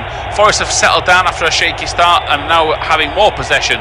Let's see if they can contain Porto. 1-1 at the break. Half time at the Estadio de Dragão, and it's one apiece between Porto and Nottingham Forest. The opening goal of the game coming after 11 minutes. A beautiful cross in from the left hand side, found its way to Gomez from Gabriel Vega's cutback, and he tapped into an empty net. But Martin Fernandes scored a calamity on goal 2 minutes later as he played a simple back pass that should have been on a plate for his goalkeeper. He's fired it past him. Forest have settled down after a shaky start and now having more possession. Let's see if they can contain Porto. 1-1 at the break. Half time at the Estadio de Dragão, and it's one apiece between Porto and Nottingham Forest. The opening goal of the game coming after 11 minutes. A beautiful cross in from the left hand side, found its way to Gomez from Gabriel Vega's cutback, and he tapped into an empty net. But Martin Fernandes scored a calamity on goal 2 minutes later as he played a simple back pass that should have been on a plate for his goalkeeper. He's fired it past him. Forest have settled down after a shaky start and now having more possession. Let's see if they can contain Porto. 1-1 at the break. Half time at the Estadio de Dragão, and it's one apiece between Porto and Nottingham Forest. The opening goal of the game coming after 11 minutes. A beautiful cross in from the left hand side, found its way to Gomez from Gabriel Vega's cutback, and he tapped into an empty net. But Martin Fernandes scored a calamity on goal 2 minutes later as he played a simple back pass that should have been on a plate for his goalkeeper. He's fired it past him. Forest have settled down after a shaky start and now having more possession. Let's see if they can contain Porto. 1-1 at the break. Half time at the Estadio de Dragão, and it's one apiece between Porto and Nottingham Forest. The opening goal of the game coming after 11 minutes. A beautiful cross in from the left hand side, found its way to Gomez from Gabriel Vega's cutback, and he tapped into an empty net. But Martin Fernandes scored a calamity on goal 2 minutes later as he played a simple back pass that should have been on a plate for his goalkeeper. He's fired it past him. Forest have settled down after a shaky start and now having more possession. Let's see if they can contain Porto. 1-1 at the break. Half time at the Estadio de Dragão, and it's one apiece between Porto and Nottingham Forest. The opening goal of the game coming after 11 minutes. A beautiful cross in from the left hand side, found its way to Gomez from Gabriel Vega's cutback, and he tapped into an empty net. But Martin Fernandes scored a calamity on goal 2 minutes later as he played a simple back pass that should have been on a plate for his goalkeeper. He's fired fired it past him. Forest have settled down after a shaky start and now having more possession. Let's see if they can contain Porto. 1-1 at the break. Half time at the Estadio de Dragão, and it's one apiece between Porto and Nottingham Forest. The opening goal of the game coming after 11 minutes. A beautiful cross in from the left hand side, found its way to Gomez from Gabriel Vega's cutback, and he tapped into an empty net. But Martin Fernandes scored a calamity on goal 2 minutes later as he played a simple back pass that should have been on a plate for his goalkeeper. He's fired it past him. Forest have settled down after a shaky start and now having more possession. Let's see if they can contain Porto. 1-1 at the break. Half time at the Estadio de Dragão, and it's one apiece between Porto and Nottingham Forest. The opening goal of the game coming after 11 minutes. A beautiful cross in from the left hand side, found its way to Gomez from Gabriel Vega's cutback, and he tapped into an empty net. But Martin Fernandes scored a calamity on goal 2 minutes later as he played a simple back pass that should have been on a plate for his goalkeeper. He's fired it past him. Forest have settled down after a shaky start and now having more possession. Let's see if they can contain Porto. 1-1 at the break. Half time at the Estadio de Dragão, and it's one apiece between Porto and Nottingham Forest. The opening goal of the game coming after 11 minutes. A beautiful cross in from the left hand side, found its way to Gomez from Gabriel Vega's cutback, and he tapped into an empty net. But Martin Fernandes scored a calamity on goal 2 minutes later as he played a simple back pass that should have been on a plate for his goalkeeper. He's fired it past him. Forest have settled down after a shaky start and now having more possession. Let's see if they can contain Porto. 1-1 at the break. Half time at the Estadio de Dragão, and it's one apiece between Porto and Nottingham Forest. The opening goal of the game coming after 11 minutes. A beautiful cross in from the left hand side, found its way to Gomez from Gabriel Vega's cutback, and he tapped into an empty net. But Martin Fernandes scored a calamity on goal 2 minutes later as he played a simple back pass that should have been on a plate for his goalkeeper. He's fired it past him. Forest have settled down after a shaky start and now having more possession. Let's see if they can contain Porto. 1-1 at the break. Half time at the Estadio de Dragão, and it's one apiece between Porto and Nottingham Forest. The opening goal of the game coming after 11 minutes. A beautiful cross in from the left hand side, found its way to Gomez from Gabriel Vega's cutback, and he tapped into an empty net. But Martin Fernandes scored a calamity on goal 2 minutes later as he played a simple back pass that should have been on a plate for his goalkeeper. He's fired it past him. Forest have settled down after a shaky start and now having more possession. Let's see if they can contain Porto. 1-1 at the break. Half time at the Estadio de Dragão, and it's one apiece between Porto and Nottingham Forest. The opening goal of the game coming after 11 minutes. A beautiful cross in from the left hand side, found its way to Gomez from Gabriel Vega's cutback, and he tapped into an empty net. But Martin Fernandes scored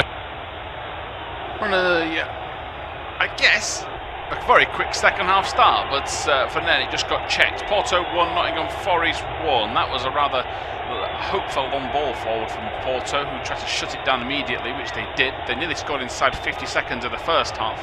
I thought we were going to get a mirror image of it. As we see, the goals dried up towards the end of the first half. We've seen a double change for Forest. Milenkovic has replaced Murillo and Igor Jesus has replaced Chris Wood. They could well be pre-planned substitutions. There didn't seem to be any injury woes to the pair of them. So Porto go with Costa, Sanusi, Bednarek, Silva. Costa replaced, that's Alberto Costa replaced Fernandes, who got injured and scored an own goal in the first half. Then it's Fofana, Rosario and Vega, Sainz, Murphy and Gomez. Forest go with Ortega, Milenkovic, Abbott, Morato, Bakwa, Yates, Dominguez and Doy, Gibbs, White, McAtee and Igor Jesus. As Forest have possession here with Ortega into Gibbs White, now with Bakwa up towards the right hand side here for the opportunity here for Gomez. Gomez turns it inside to Fofana. He stands on the ball. All got a bit chaotic in there. Eventually Forest get the block in, and getting back was Ndoye, who clears out towards the left hand side, and Porto cover across with Bednarek himself stepping out from left centre half in order to get across and do the damage. Yates was in the heart of the battle there, trying to stop the Porto attack. Forest have it again with Morato, back to Milenkovic. He goes to Ortega. Ortega down the right hand side, plays it forward. Thiago Silva's read it. This time he's come from right centre half across the pitch. He's just rubbing the side of his head after maybe a glancing blow from a Forest man. I think it was Yates. On the attack is Borja Sainz. He tries to turn it sideways into a teammate in Moffi, but Milinkovic gets there first. Now Porto recover though, smash across the face of goal, looking for Gomez, but the goal scorer nowhere near it. Up towards Igor Jesus, who can't keep it alive. Forest lose possession. Now it's with midfielder Rosario looking to pick out Sainz. Sainz goes early, low and hard was the objective. He slipped though as he played it, and that's why it sliced off his boot and gone behind for a goal kick. A thumbs up though from Sainz, who appreciates the pass down the left-hand side into a bit of space for him from Sanusi, who's just opening up a little bit more and attacking the play. And goals elsewhere, I can give you the reports. Aston Villa, a 2-0 to the good against Bologna. Ollie Watkins has just scored for Villa. And in other news, it is 2-0 Freiburg and Celta Vigo in the Conference League. Palace 2, Fiorentina 0, Mainz 2, Strasbourg 0, Shakhtar 0, Alkmaar 0. And now here comes Forest. Igor Jesus out wide it goes. He's played in Bakwa. Bakwa's trying to drive into space. He does, but he gets too much of the ball towards Sainz. Sainz recovers on the edge of the Porto box after 3.5 minutes of the second half. Driving it out from the Porto left-back spot is Sanusi. Into Sainz he goes. A nice cushion pass in midfield from Vega. Allows an attacking run from Alberto Costa. He plays it to Fofana. He plays a nice inside pass to Gomez, who skips away from Morata, gets goal side, still going. Gomez past the near post. Probably should do better considering the position he got himself in. He's complaining to his teammates around him, or I think he feels if they wanted the pass should have communicated it better. But Gomez gets in. Moffi had stopped his run. Yeah, I mean Gomez, it's the shout coming from the other flank. I think it's Borja Sainz that gets there, but he's a long time coming. Gomez would have had to stop and stand still to wait for him. Yes, he messed up his shot, but I don't know how he would have got it to a teammate as Forest fly into a challenging midfield. This time Dominguez is penalised as the Porto man down just a couple of yards inside the centre circle, or beyond it should I say. Yates is trying to plead that Dominguez shouldn't be booked. The referee wants a word with Dominguez anyway. Yates is trying to put a lid on things. Dominguez is claiming he didn't touch him. It's one of those where it's bounced just at the wrong time. Getting away from it was Vega, who's also on a card. I think Dominguez takes a little clip of his shin. There is definite contact. I don't know how much though, as the free kick was given, the cards stay in the pocket. 5 minutes of this second half already played. Here comes Alberto Costa for Porto, driving into space. He's got a bit of inside room, which he takes. Poor for Mendoy, who allowed that, and he's whipped across in, takes a double deflection, does it. Dominguez complaining at lack of support from his teammates, and it's Alberto Costa that doesn't seem to be appealing too much. So the ball played off Dominguez and then off the shoulder. Yeah, it's hit Dominguez, then it's hit Costa, and that is why it is a goal kick.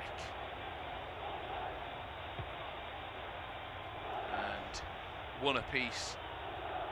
Just another frantic start overall. No need for them to panic just yet either side in case things are not going their way. There's a ton of time left. Up towards Moffi, he was near the centre circle, but Milinkovic got there first. Now it's into Fofana. He's going to drive the ball forward, picks out a nice pass to Borja Sainz. He's run into traffic in the shape of Morato, and now he's given it away there when looking forward. Vega's got to it first. Vega skips inside. He's in the penalty box. He's been pushed though by Morato.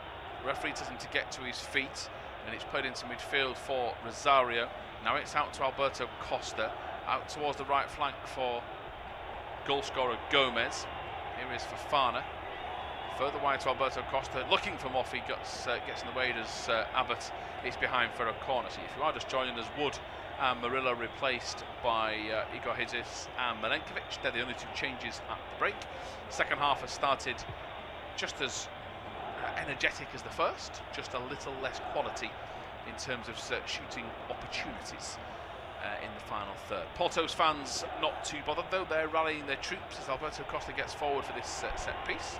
Moffi is one of the targets as Gomez goes near post, glancing header, and it's turned away by Dominguez, who sees it very late. His goalkeeper was coming, but that could have gone anywhere for Nottingham Forest. The corner quickly taken short. Alberto Costa drills it off the back of Bakwa, and mopped up in defence by Sanusi. Back it goes to goalkeeper Costa. And Porto will take their time with their keeper because he wants people to get back on side. High looping ball to the far post. Glance back into the middle. Moffey was looking for it, but Milenkovic gets there first. And misplaced pass originally by Dominguez, but it's actually worked out because Porto can't intercept. And it's gone to Bakwa, who for now is still at left wing back. Into McAtee.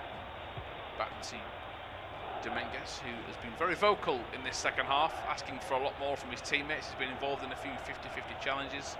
So he's walking the tightrope on the discipline aspect. So here is Marito now looking for Abbott. One defender goes wide to Gibbs-White, in turn goes back to Ortega. One apiece, and Ortega goes further wide. But as I said, right, start of the piece, myself, Tom Hill and Rob Eddy bringing you the coverage as Ortega plays it into the middle. And looking at the two changes, Rob, I didn't see anything untoward. They're like for like, which perhaps suggests this was pre-planned. Half-time, we're going to make a change. Yeah, I think probably because you can get some minutes into Chris Wood's legs. You don't necessarily want to rely on him just in case he gets an injury and you don't have to make two substitutions. I think that's quite sensible, giving him the start. He didn't get that much service as the ball's played into the box, but it's too far ahead of the attackers. Forest were trying to get McAtee involved, but that's going to bounce through to Costa. Yeah, I think it's understandable, really. I'm a little bit surprised about Murillo in one sense. I thought Abbott struggled a little bit, perhaps positionally, in the first 15 minutes or so. You could say that about a few Forest players, but I think it's been very even Stevens since it became 1-1. Out towards goalscorer Gomez. He's bumped off the ball by Ndoye. He goes to ground. Whether or not he's landed awkwardly, it seemed a 50-50. Shoulder barred that. Gibbs-White into Morato. Lazy ball back. It's a risky pass. I think he's been a liability back there, the number 4 of Nottingham Forest. Every time he's got it, he's looked as if he's desperate to get rid. And Porto nearly made sure they got rid of it for him. As here come the tricky trees with McAtee. Wide to Bakwa, who's gone to his normal outside right position. No doubt what he wants to do is cut inside. Porto are aware of that, and they get Vega inside Sanusi, and they dispossess them. And I do often wonder how modern footballers continue to play this way, because I'm no expert, and I've never played at a higher level. But after watching back after 5 minutes, if he did just tuck a little midfielder inside and plug the gap, he has yet to go down the outside tonight, and it's a bit telegraphed. Yeah, I mean, I think they've, in the main, struggled to counter Porto, so there isn't space. They kind of have to wait for players to arrive in support. Obviously, with Wood, I thought they might have tried to go around the outside and get a few crosses in, but I wouldn't say. I mean, you mentioned the point in the first half. Wood wasn't exactly winning his fair share of aerial duels. I don't know. It's a strange sort of setup. Arguably, Ndoye hasn't tried to go around the outside either. Porto have done on occasion. This is an early ball in. Oh, and they've all left it, and in the end, I think Bakwa's done really well. With sights on his shoulder, because Ortega was going to leave that. Abbott and Milenkovic weren't reacting, but Bakwa did. Yeah, I think the keeper's at fault. He comes off his line, so his two centre-backs stop. They're not going to want to get in his way if they go for the same ball. They're both in trouble as Sanusi goes down here.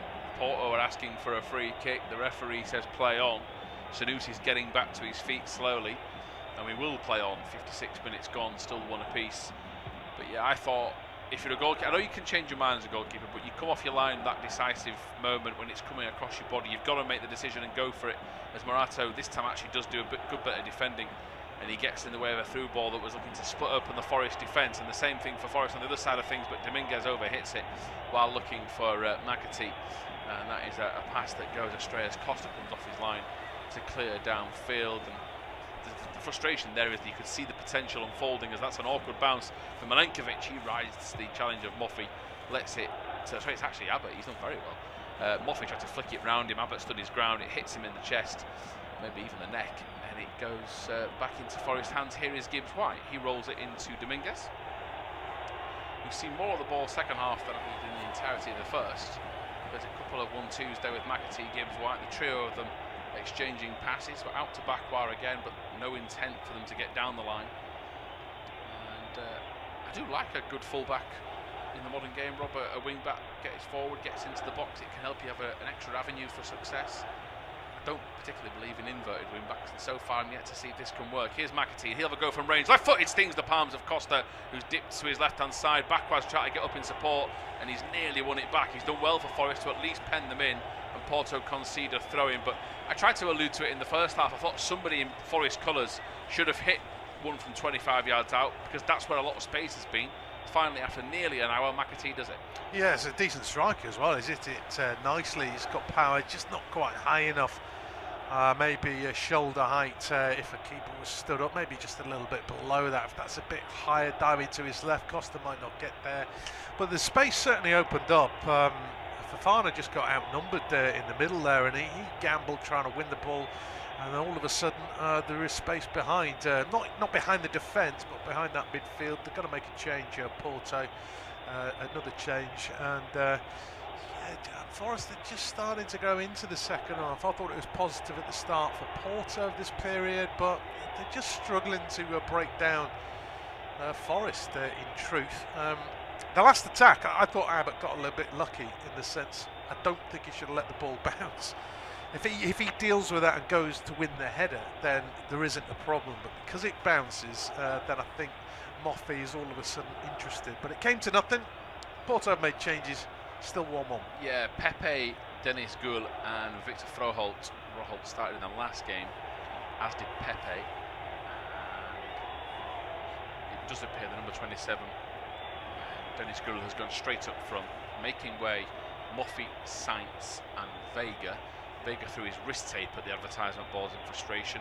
Sainz shook his head as he made his way off to the touchline. As here comes Ndoye, trying to get past Alberto Costa. Ndoye skips inside, then he goes back on the outside. Alberto Costa stays with him, gets a toe to the ball to slow the attack down. But the Tricky Trees retain possession. Here is Dominguez again, just trying to lure out one of the Porto midfielders, Morato. Froholt stays touch tight to Dominguez.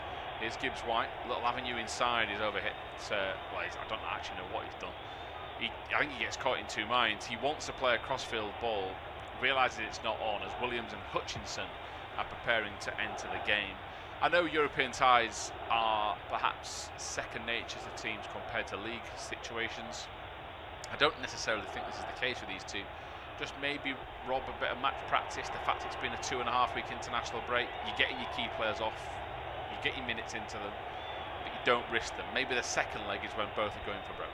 Yeah, I mean, I think both sides have got a few injury problems as well, so not necessarily clear cut. Obviously, one injury problem is coming back into the fray for Nottingham Forest. That, of course, was Chris Wood. But I think they're dealing with injury issues. Of course, Porto have got a title to worry about. Forest have got relegation. There's plenty at stake.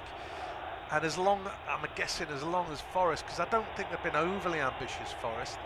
I don't think Porto have been ambitious enough as the home side and given their record, if I'm being honest, apart from the opening 10-15 minutes. But since then, they're I don't think they're doing enough. I think Forest will be a lot happier, not just because of the scoreline, I think the way they're playing. After an hour, I think Forest will be a lot happier because Porto, for me, aren't carrying much of a threat right now. That's a good point you make, actually. I think Porto will regret this if they get to the City Ground at one apiece. You're going to give Forest a real chance to get some momentum behind them. As here is goal scorer Gomez. He goes central, looking for the option of Pepe on the far side, who, despite his burst of energy, doesn't get anywhere near it. Our mark is now passed as Williams gets to right fullback. That at least should mean that we've got an out-and-out right fullback on one side. The inverted situation for Forest has ended on both flanks. Ndoye at least has shown a desire to go down both if he has to. Here's Ortega with a left-footed pass. It goes way over Jesus' head straight to Thiago Silva, who cushion headers it forward into Gomez. Little back heel from Pepe. He's added a bit more juice to the attack. You can see his ideas. He's going to put pressure on Ortega, and he'll lose touch. That gets away with. Here's Yates in midfield. He'll carry it over halfway for Forest. He's got two in company in a forward position. One of those is Jesus out wide. It's picked up by McAtee. Inside he had Hutchinson. McAtee slows it down, rolls it back to Williams, who's joined in support. Williams going to back them up. Little shimmy to his right. Picked up by Hutchinson. Dinks forward. up towards Jesus. Keeper's come for it, doesn't get. Here's a chance to finish. Jesus goes for goal, thumps into the back of the net. Porto are saying it's a free kick. Surely that's got to be play on. Jesus wheels away, and there's protests on both sides of things. I'm not fully sure if the goal's been given. I think the goalkeeper Costa is feigning a head injury here myself. He's gone to ground. I think the goal's standing, but there's complaints to lines, and I'm not fully sure, Rob. Do you believe this should stand? I thought he just lost possession, and he's done very well, the striker, to stay composed and fire it home. The TV pictures are saying that he's still won a piece, though. Yeah, I mean, the Forest have gone over to the linesman or assistant referee. I don't think Costa's injured. And, of course, Jesus played to the whistle. I don't think he's injured. You might argue it's a high boot, but he did get a knee on the head, actually, looking at a replay. That was entirely accidental. They're checking the goal. Our TV screens have just flashed up 1-2, so the goal is sort of standing. But the way Forest ran over to the assistant referee suggested that they disallowed it. Yeah. And now, of course, Costa's getting treatment. He's simply got to do better. You might argue that Jesus doesn't get the ball when he challenges Costa initially, and of course he doesn't clear the lines. Costa, he doesn't catch hold of the ball, and Jesus had just turned and drilled it into the roof of the net. Is it the first challenge? They might look at that, and then there's an accidental knee in the head. That sounds worse than it is, but he's going to ground Costa, and it's just hit him in the back of the head accidentally. Now, whether they rule that accidents are allowed to happen, I don't know. But that first challenge, he waves a boot in the sort of mid-rift of Costa and doesn't get the ball. Yeah, looking at replays, I think they're going to disallow this. I'm still on the fence. I don't think it should be, in theory of, like you, I don't think he's injured. I think he's making sure he stays down throughout the goal check to ensure that they maybe change their opinion on things as a result. Is there a knee to the back of the head? Yes, but we're talking a tap. We're not talking full throttle. And then, my thing for Forest is he never has control over it. He comes to punch, it hits him. He never tries to catch it. Because he doesn't try and catch it, that's given Forest a chance. If he does try and catch it, I think it's a free kick. I think they give the free kick. He doesn't ever try, though. There's a referee now bringing over both sets of, I think it's the captain he needs to bring over. Yates is laughing, I think, at the goalkeeper in back play. They're trying to explain the situation to Thiago Silva and Yates. Looking at the other read from the other side, Jesus gets a toe to the ball first. Then it hits the goalkeeper. The first replays to me, Rob, made it look like he barged into him. He gets a toe to this before it hits the goalkeeper. I think it's play on. Yeah, there's also an argument looking at it from different angles that it might have been a toe onto the hand. Yeah, they're just signalling hand. So it's clearly not a. They've not disallowed it. He's pointing to his hand as the referee. So I think this is going to get chalked off, is it? I don't know. It doesn't look as though Costa is over the moon about anything right now. Yeah, it's just gone back to 1-1 on our scoreboard on screen. It kind of shinned it. Didn't see that from the angle behind Jesus, but from a different angle, more side on. He shinned it onto his fingers into the midriff of Costa, and they're going to rule it out for handball. Would you believe? Yeah, that was the best replay of all. Why? It's a shame they didn't show it to everybody beforehand. You'd been a lot easier. And in fairness, I thought it stood a better spot from you, Rob, on the handball. So fair players. Here come McAtee and Forest on the attack. It might have given them a bit of attacking confidence, as I say that McAtee's ball in. He's overhit and he's complaining at the lack of support. So miraculously, goalkeeper Diogo Costa, is able to run to the advertisement board to go and get possession. So quickest recovery I've seen from a while for a head injury, and I do hope you can understand my sarcasm. It's Badnarik and Sanusi. Ball played down the line. It's hit Williams in the hand, although he's claiming he had his arm by his side. And a bit more energy from fullback from Williams. It does hit his hand. I think he makes enough of an arm, a gesture to stick it out for them to give that when the referee's right, so the linesman's right in front of it. Porto can recycle again, but they've not really done much, Porto, since the substitutions. Yes, they've only been a few minutes ago, but they've not exactly galvanised them. It is Forest that are looking like they're more comfortable out there in the arena. Alberto Costa to Thiago Silva. Into midfield it goes to Fofana, who's just shimmies away from a non-rushing midfielder in the Forest colours in Dominguez. Bednarek out to Sanusi. Sanusi tries to go down the line, he hits the pass, Abbott picks it up and he plays it into the channel. Williams plays it back. Forest, in what was a tight situation, get away from trouble. Stefan Ortega did go down, by the way, in that incident with the goal, or disallowed goal. I think he was told to by his manager to ensure he can get some treatment. He looks to be okay. As here come Porto on the attack. Forest have given the ball away in midfield. Gomez looking for a second. Does have a go for goal. And Ortega shows good reactions once more to his right-hand side. It's a very simple flick of the right fingers on the palm. But it looked to be going goal-bound, that. Thanks to Ortega, it stays at 1 apiece. Yeah, he's used the defender as a screen as well. It's just not quite wide enough. It's not centre of the goal, but it's not quite aimed at the post curling in. It's a little bit nearer to Ortega. Still an excellent save. They actually worked out well, Porto. Ball into the near post. Good opportunity, but the deflection doesn't go.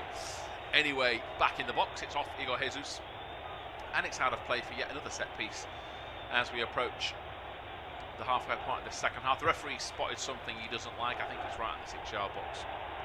Jesus and Bednarek are the two that are, in fact it's Doy and Bednarek that are the two naughty boys. Bednarek leaning in, Ortega's just giving Doy a little nudge. There's absolutely nothing wrong with that. It's a dangerous ball in. This time it's cleared away by Forest in the 6-yard box. Fofana's touch goes backwards. Under pressure all the time from Hutchinson, and now Sanusi goes back to Costa. With the Porto goal, he goes right-footed high, hanging ball out to the wing. Pepe can't keep hold of it. Forest will try and scoop it clearer than Doy. Yates chasing after it, and Rosario's back of the head header gets it back on the front foot here for Porto. They've done well. Running into a bit of a tight squeeze is substitute striker Goul, and he goes forward inside pass. There's a couple of players here, they're still going for it. He'll whip it towards the corner. I think the offside appeals for Forest were unheard. The referee's got his arm up. It looked like he was suggesting a corner at one point, but Goul gets away. He was in support with Freuholt to his left-hand side. The two of them got on each other's way at first, and I think it took a touch immediately once it left the left boot of Goul, and that's why it looked like it was going into the far corner. I think it's Abbott, or no, Milenkovic, it hits and it goes out over the top and for a set piece. Can get Rob's thoughts in a second once the corner is delivered. As Porto, just for the first time in a while, looked like they just turned up the heat a little bit. And in fact, it had gone out of play for either a goal kick. The arm did go top left up from the referee. I don't think it took a deflection. I think it was a poor shot, to be honest. And they actually played it really well to get the opening. I mean, Goul, he might have done a full 360. It might have been a 540. I mean, there were just 3 defenders stood watching. He played a lovely little 1-2, but then wanting it on his left foot, he just couldn't quite find the connection. But decent chance. They've struggled this second half. It looked as though the goal, the VAR goal that was chucked off, rattled them a little bit, but maybe signs they want to finish strong. Yeah, skateboarder's dream, that wouldn't it be a 540? Great. As we have crossed over the halfway point with this Porto free kick. Perfect chance to take a break and give Rob the controls until full time. So it was a barnstorming finish, Rob. Yeah, cheers, Tom. It's 1 apiece with around about 20 minutes to go, plus some stoppage time. Free kicks probably not within shooting range. I say that's got a bit of a run up and absolutely drilled it. He wasn't going for goal, he was going for a cross whipped in far post, but he's got underneath it and it's behind for a goal kick. You can see the frustration in the fans, the home fans that is. I'm glad it wasn't in shooting range. I'm not sure what it had done. Yeah, it's a shame, isn't it, when you've got, it isn't the greatest set piece position, but you've got to turn up the heat somehow. And he's been really fast, you know, he's pressurising, his runs, he's looked electric. The issue is he's never had the ball in a good enough area to showcase what else he can do. Another change coming by the way for Porto. Yeah, this will of course be the last change, given they had to make one in the first half. They've already made a triple change, and to a degree it has kind of worked. Goul and Freuholt just combined for at least an attempt at goals, possibly a handball given against Morata. It's a decision that's gone against Nottingham Forest. Morato is really furious with the assistant referee, and he told them so as well. And It is a free kick on the halfway line. He was pointing the assistant referee when the referee was trying to play an advantage and then had a go at the assistant referee. A strange one, but Porto back in possession on the halfway line. Clear-cut chances in the second half, few and far between. Forest have actually had 2 attempts on target in this half. Porto have only had 1, even if Porto have outshot Forest 5-2, and it's Forest on the attack. The pass just a little bit under hit from McAtee to Hutchinson. He's had to work really hard to keep possession, but that is going back to the halfway line. And in fact, Forest are forced back to Ortega, just on the edge of his D at the moment. Milenkovic out to Morata, tried a nutmeg, didn't work. Is it a double ricochet? I think it is. They've taken the throw in quickly up towards Hull. Goal, who's just outnumbered in the end. He's done well to win a throw in off Milenkovic. Again, they've taken the throw in. Another attempted nutmeg. This time, Morata deflected off the heels of Gomez, and it will be a throw in to Nottingham Forest with that change about to be made.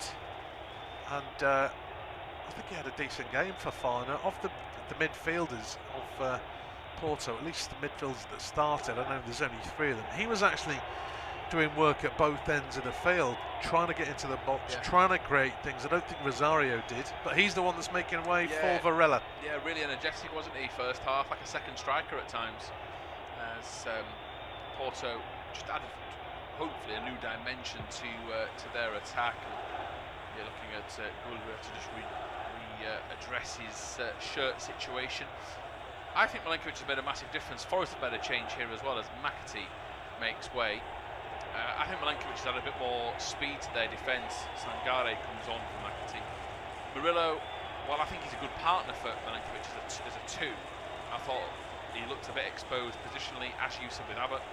Milenkovic has closed down the strikers so much quicker, and he's just helped them over the line a little bit in key areas.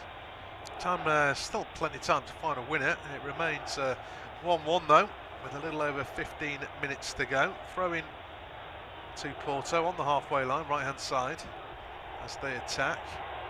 Costa, Alberto that is going to take it. He was looking long for a moment, and he is going to go long up towards Gould, who's beaten in the air by Milenkovic, helped further cleared by Yates. Fight for the second ball nearer the halfway line, falls the way the home side with Costa, who threw the referee, who couldn't quite get out of the way.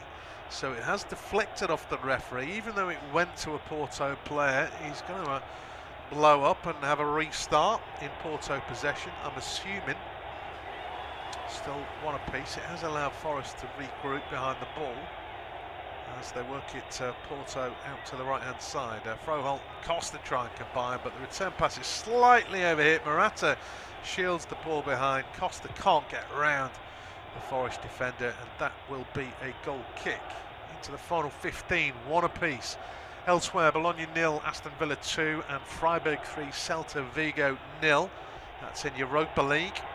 In the Conference League, of course, the early result, Rayo Vallecano 3, AK Athens 0.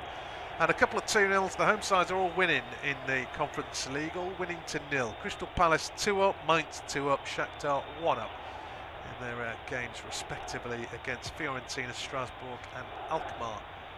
Chances in this game clear cut, few and far between, particularly second half. Just seen Ortega boot the ball out as well for a throw-in when it was just a simple goal kick out from the back. Really disappointing.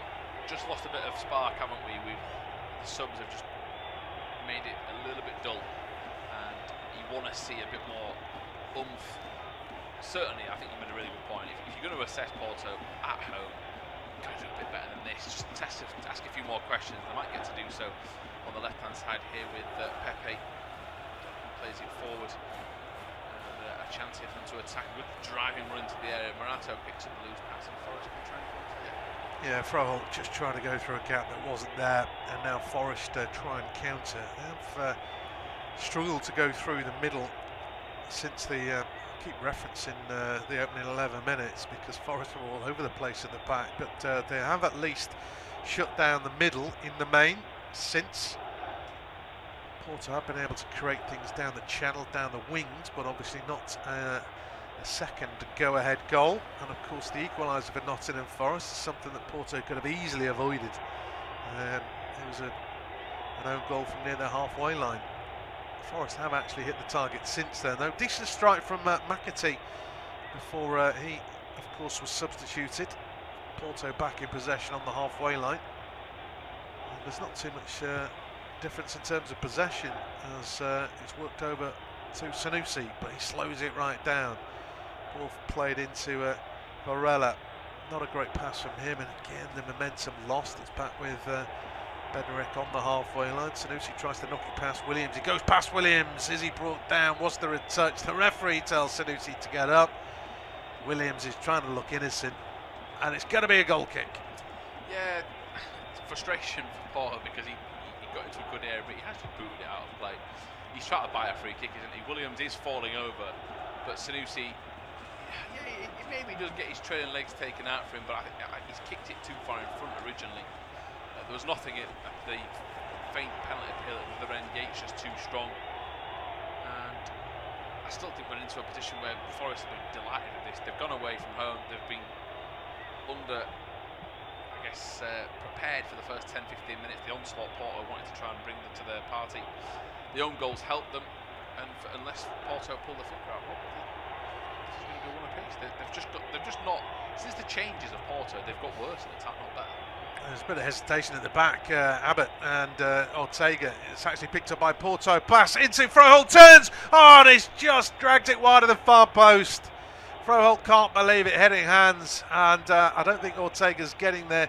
It's just an inch or two the wrong side of the upright. I don't know what Forest were doing. Pepe somehow got the ball. Lovely back heel on his left foot, fired across Ortega, but it's the wrong side. Yeah, it'd have been. I don't know if there's an award for this, but it'd have been the assist of the year, you'd feel, in terms of the execution of the back heel. It's into the channel between 2 or 3 defenders. I don't think he does much wrong. He hits it low, he hits it across goal. We're talking a whisker. It really is close. Just goes past the post as Yates gets beaten in the air and wins a free kick. I don't know if it was Abbott's fault or Williams for not covering properly, but again, just that. I think both of them have been as bad as each other, both Porto and Forest. Just that little hesitation when they could come meet the ball first time, and they've not done it, and they've caused an issue for themselves. Yates, I think, deservedly gets that free kick. Yeah, Pepe it was who was sniffing out the error, and it was his back heel, of course. Nobody tracked the run of Froholt, and Forest were just relieved. His effort was the wrong side of the post going into the last 10 minutes. Estadio do Dragão, one apiece, and Forest still in this contest. Might even take a lead back to the City ground. They do have possession. Sangare plays it up to the feet of Ndoi, who still has possession, but it's back to Dominguez. They're going away from goal again. Sangare to the halfway line. Of course, Forest missing the likes of Eric Anderson. He's suspended for this match, and of course, if they get away a positive result, that makes life easier for the second leg. City ground, of course, they've already beaten Porto 2-0. As that's a poor pass from Sangare intercepted. Porto have possession back, but time, of course, now a factor in terms of getting a winner. Porto working it from left to right. Costa approaching the halfway line, doesn't like the option. I mean, Gomez was hugging the touchline, but he doesn't want to pass to him. Arms are out as if he was expecting a move. Ball goes back in field instead, and they try and a different avenue. It's fed over to the left wing this time. Williams, of course, backs off a little bit. There's a chance to cross, turned down. Happy with possession at the moment. Sanusi getting involved, as indeed is Rosario. Ball clipped into Froholt, who's made the running behind Abbott. Flag stays down. It's laid back though to Gomez, and there's a shot coming in, but that's 30 yards out, over the bar. Might have been wide of the post. Varela it was the substitute, and that will be a goal kick. Yeah, I thought they worked it well, Rob Porto. I thought they made the right passes every time. I thought Pepe laid it off. I thought the dummy from Pepe was really good. Then he's laid it off to Varela, and you just want your teammate to do better than he did, and it was a shot to forget about from there. And you can't say that the a man in picture there. The centre midfielder's not made a difference. Froholt, he's added an extra dimension for the first time since Fofana for 20 minutes. We have a midfield runner getting in behind, which has made a massive difference. As Forest try and respond to themselves, opportunity for Dominguez. For a moment it looked as though he's lined up a 30-yard shot, but decides against it. And instead, the Tricky Trees are back in possession on the halfway line. As they go from right to left, Morata looks for the feet of Hutchinson. It's partially cleared back to Morata. Forest get a second bite of the cherry. Yates in a central position to Hutchinson, who very central, 30 yards out, thought about a shot himself, finds Yates, closed down very quickly by Froholt, has to go up to Williams, right hand side. Cross comes in and it's just over everybody in the middle. It will be kept alive by Ndoye, but then it's a real heavy touch, and Gomez, to make matters worse, has actually hammered it through his legs, catching something that might just have caught and caused Ndoye a problem. Throw in to Porto deep inside their own half. They're not waiting to see if Ndoye's all right. Shakhtar have quickly taken control of that game. Must have scored 2 goals in quick succession. They're now leading 3-0. That is, of course, in the Conference League playoffs. 3-0. The other 2 home sides are leading 2-0. Crystal Palace and Mainz. Villa are 2 up away at Bologna. It's just flash up on my screen that Villa were down to 10 men, but clearly that's a red card that hasn't actually happened. And Freiburg leads Celta Vigo 3-0. Our game is a 1-1 draw at the moment. Porto not really doing enough. I wonder if they're fearing being behind going into the City Ground return clash. I just don't know whether they're over-respecting them a little bit. I'd rather see them give the ball away in the final third and try and put it into an area. I think they've got worse since Moffi's gone off. I think a little bit of Milenkovic's presence has scared them off. They've gone now. Ball into the box, laid back, shot comes in, it's tame, straight at Ortega. Varela it was. This time he has hit the target, but it was almost a left-footed strike, and he was trying to hit it right-footed, lacked the power. I suppose he needed to go with the outside of the boot as much as anything. If you're Ortega tonight, I mean, you've been in some scenarios where you feel, oh no, he's coming at you, you think this is going to be bad.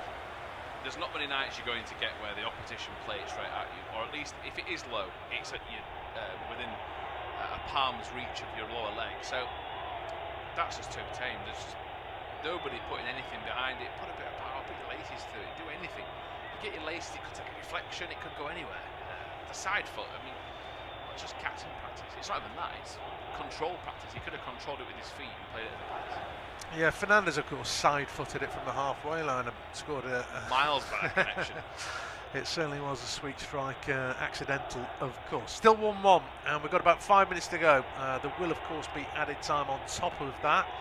And Forest are coming forward down their left-hand side, and Ndoye with a little bit of space after the layoff from Dominguez. He's going to have a run at defenders. He's going into the box. He still has possession. Thought about a shot. It's blocked by the back of Thiago Silva. Milenkovic has picked up the loose ball halfway inside. There's a player down, actually, and Ndoye is clutching his right hip. He's on the edge of the box.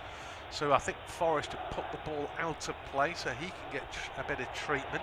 Forest were in possession, still one apiece, with time ticking.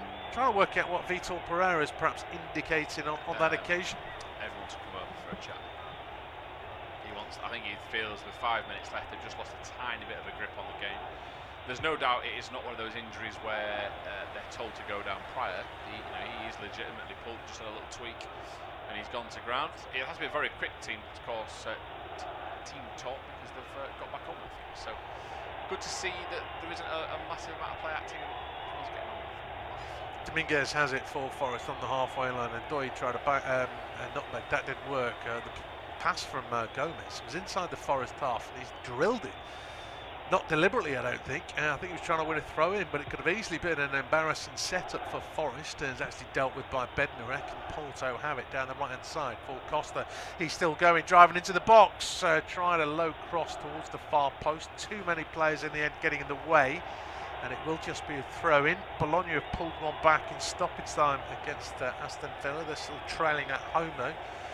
2-1. Costa's taken the throw in relatively quickly. He's still in space, and he found gets the cross, doesn't get the cross in, but this time he has won a corner kick. We haven't seen many corners in the game, and so we're going to see one now. Yeah, we haven't, have we? I did wonder there if Alberto Costa could have took a touch, faked the cross and just skipped inside. There was a bit of space for him to do so. But yeah, their fans wait patiently. They have had, this is a 5th corner for Porto. Forest have had a couple. Gomez is going to swing it in left-footed from the Porto right towards the edge of the 6-yard box. Powerful header clear though from Milenkovic, who's carried on his run. And then he stops because he realises the time of the clock. It's a long ball forward though by Forest, looking for Nico Williams of all people. Yeah, they only one through the middle.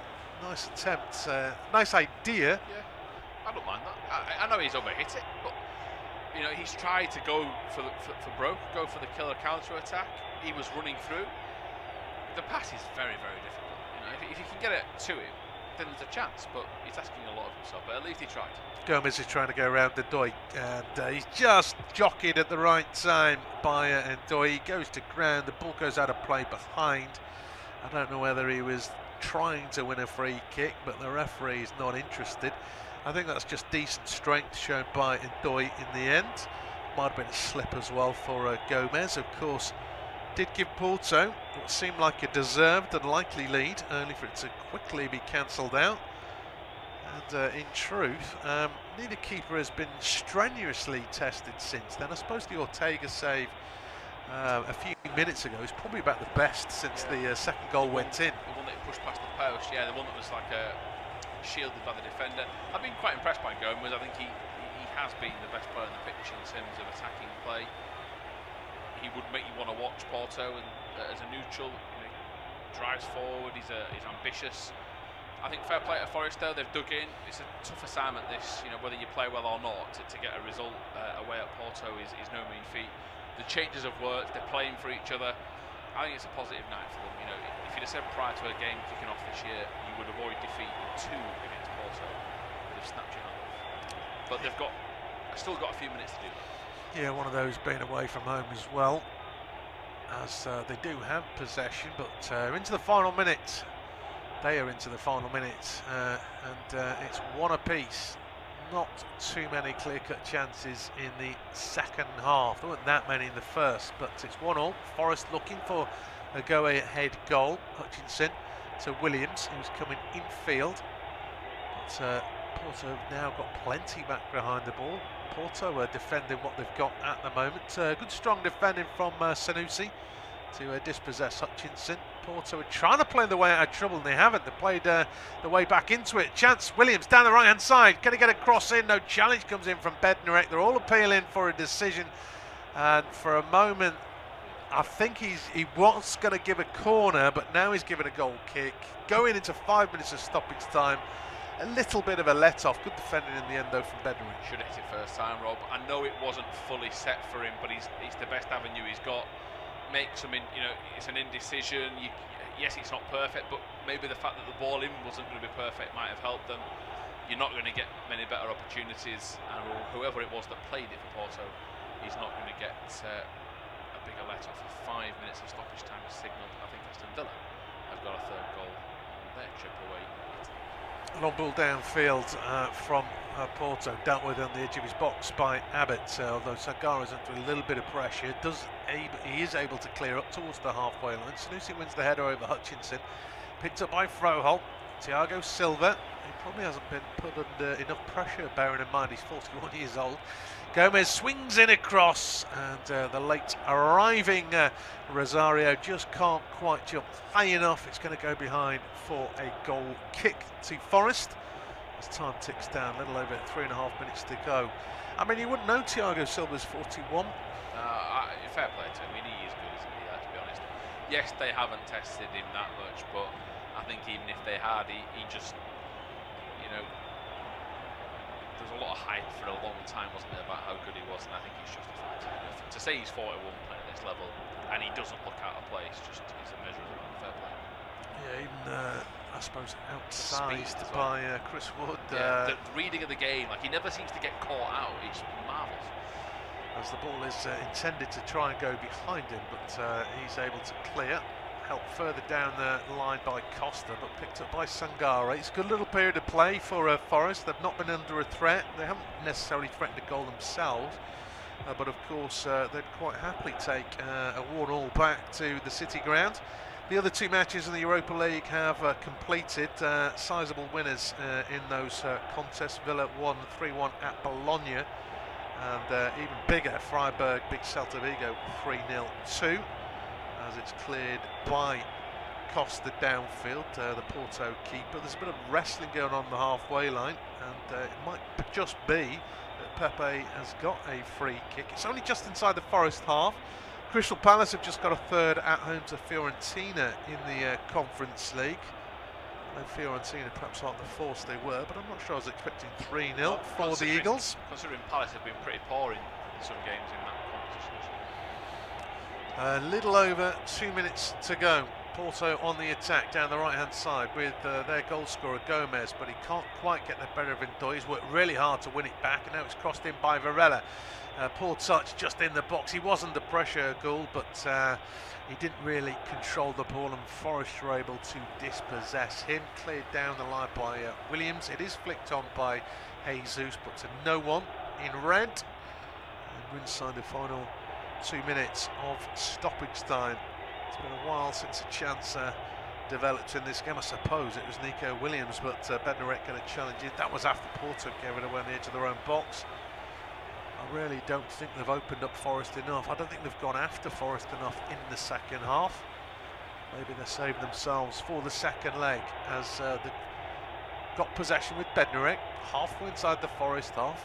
Doesn't look as though there's any urgency about Porto's play at the moment. A little bit of space developing for Costa. Quickly closed down though by Dominguez. Ball out towards Gomez, who tried to just knock it past Ndoye. He's dragged back, free kick given. Ndoye can't believe the decision. A minute to go, free kick advanced near the touchline, but maybe 20 yards from the goal line. Yeah, I didn't see too much wrong. I think the issue for Ndoye is he gets a toe to the ball, but then he's just like a slight obstruction. There's not a lot in it. I think Gomez has already fallen over. I think Ndoye's got a point, especially so late in the game, and I think he's also playing up to it. He's trying to stop Porto taking a quick free kick. They shoved to the last throw of the miss. Yeah, the arm comes out. You might argue it's just a bit of jostling for the ball, but the ball's gone past him. Free kick on the right touchline, swung in towards the middle, headed by Bednarek towards goal. Couldn't be more central. Easy claim in the end for Ortega, and that would have been a little moment's alarm for Vitor Pereira on the Forest bench. 10 seconds left maybe of the 5 minutes. Forest have possession deep inside their own half. Porto aren't putting the press on. Will there be one last attack in the game? And Ndoye back into his own half to Dominguez. No, there will not be any added time. Full time at the Estadio do Dragão. It's finished. Porto 1, Nottingham Forest 1.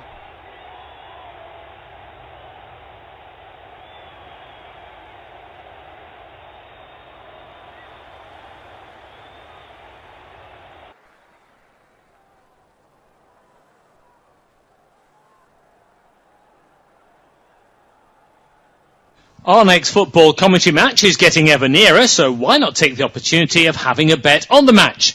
Whether you're interested in betting on the match...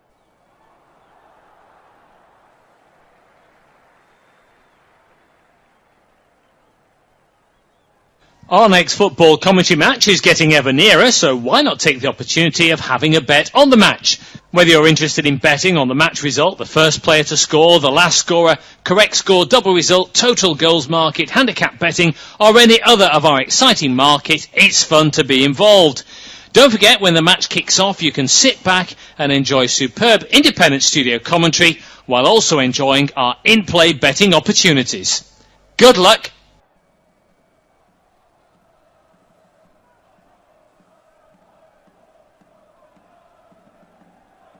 Our next football commentary match is getting ever nearer, so why not take the opportunity of having a bet on the match?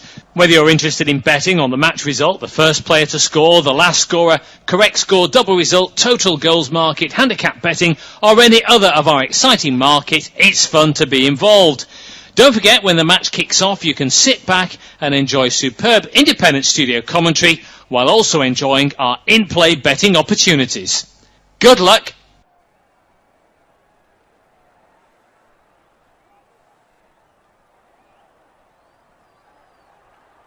Our next football commentary match is getting ever nearer, so why not take the opportunity of having a bet on the match?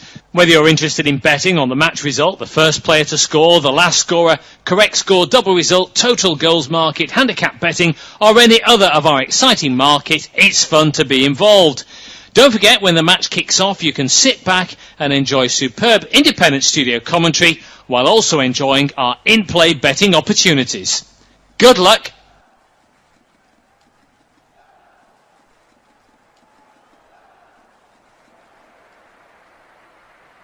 Our next football commentary match is getting ever nearer, so why not take the opportunity of having a bet on the match? Whether you're interested in betting on the match result, the first player to score, the last scorer, correct score, double result, total goals market, handicap betting, or any other of our exciting market, it's fun to be involved. Don't forget, when the match kicks off, you can sit back and enjoy superb independent studio commentary while also enjoying our in-play betting opportunities. Good luck!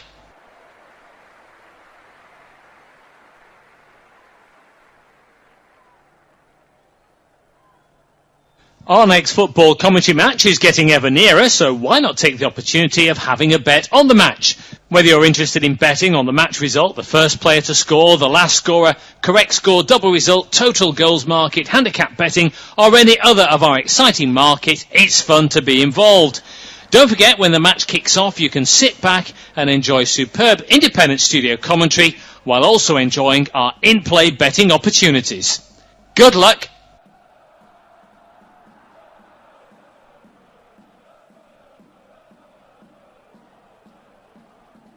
Our next football commentary match is getting ever nearer, so why not take the opportunity of having a bet on the match? Whether you're interested in betting on the match result, the first player to score, the last scorer, correct score, double result, total goals market, handicap betting, or any other of our exciting market, it's fun to be involved. Don't forget, when the match kicks off, you can sit back and enjoy superb independent studio commentary while also enjoying our in-play betting opportunities. Good luck!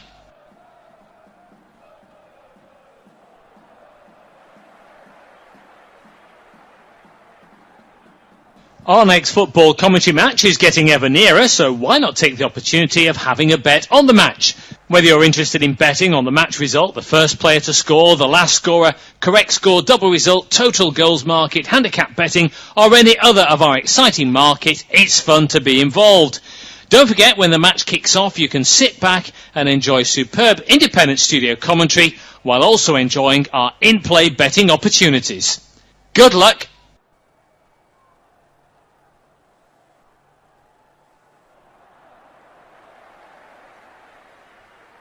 Our next football commentary match is getting ever nearer, so why not take the opportunity of having a bet on the match? Whether you're interested in betting on the match result, the first player to score, the last scorer, correct score, double result, total goals market, handicap betting, or any other of our exciting market, it's fun to be involved. Don't forget, when the match kicks off, you can sit back and enjoy superb independent studio commentary while also enjoying our in-play betting opportunities. Good luck!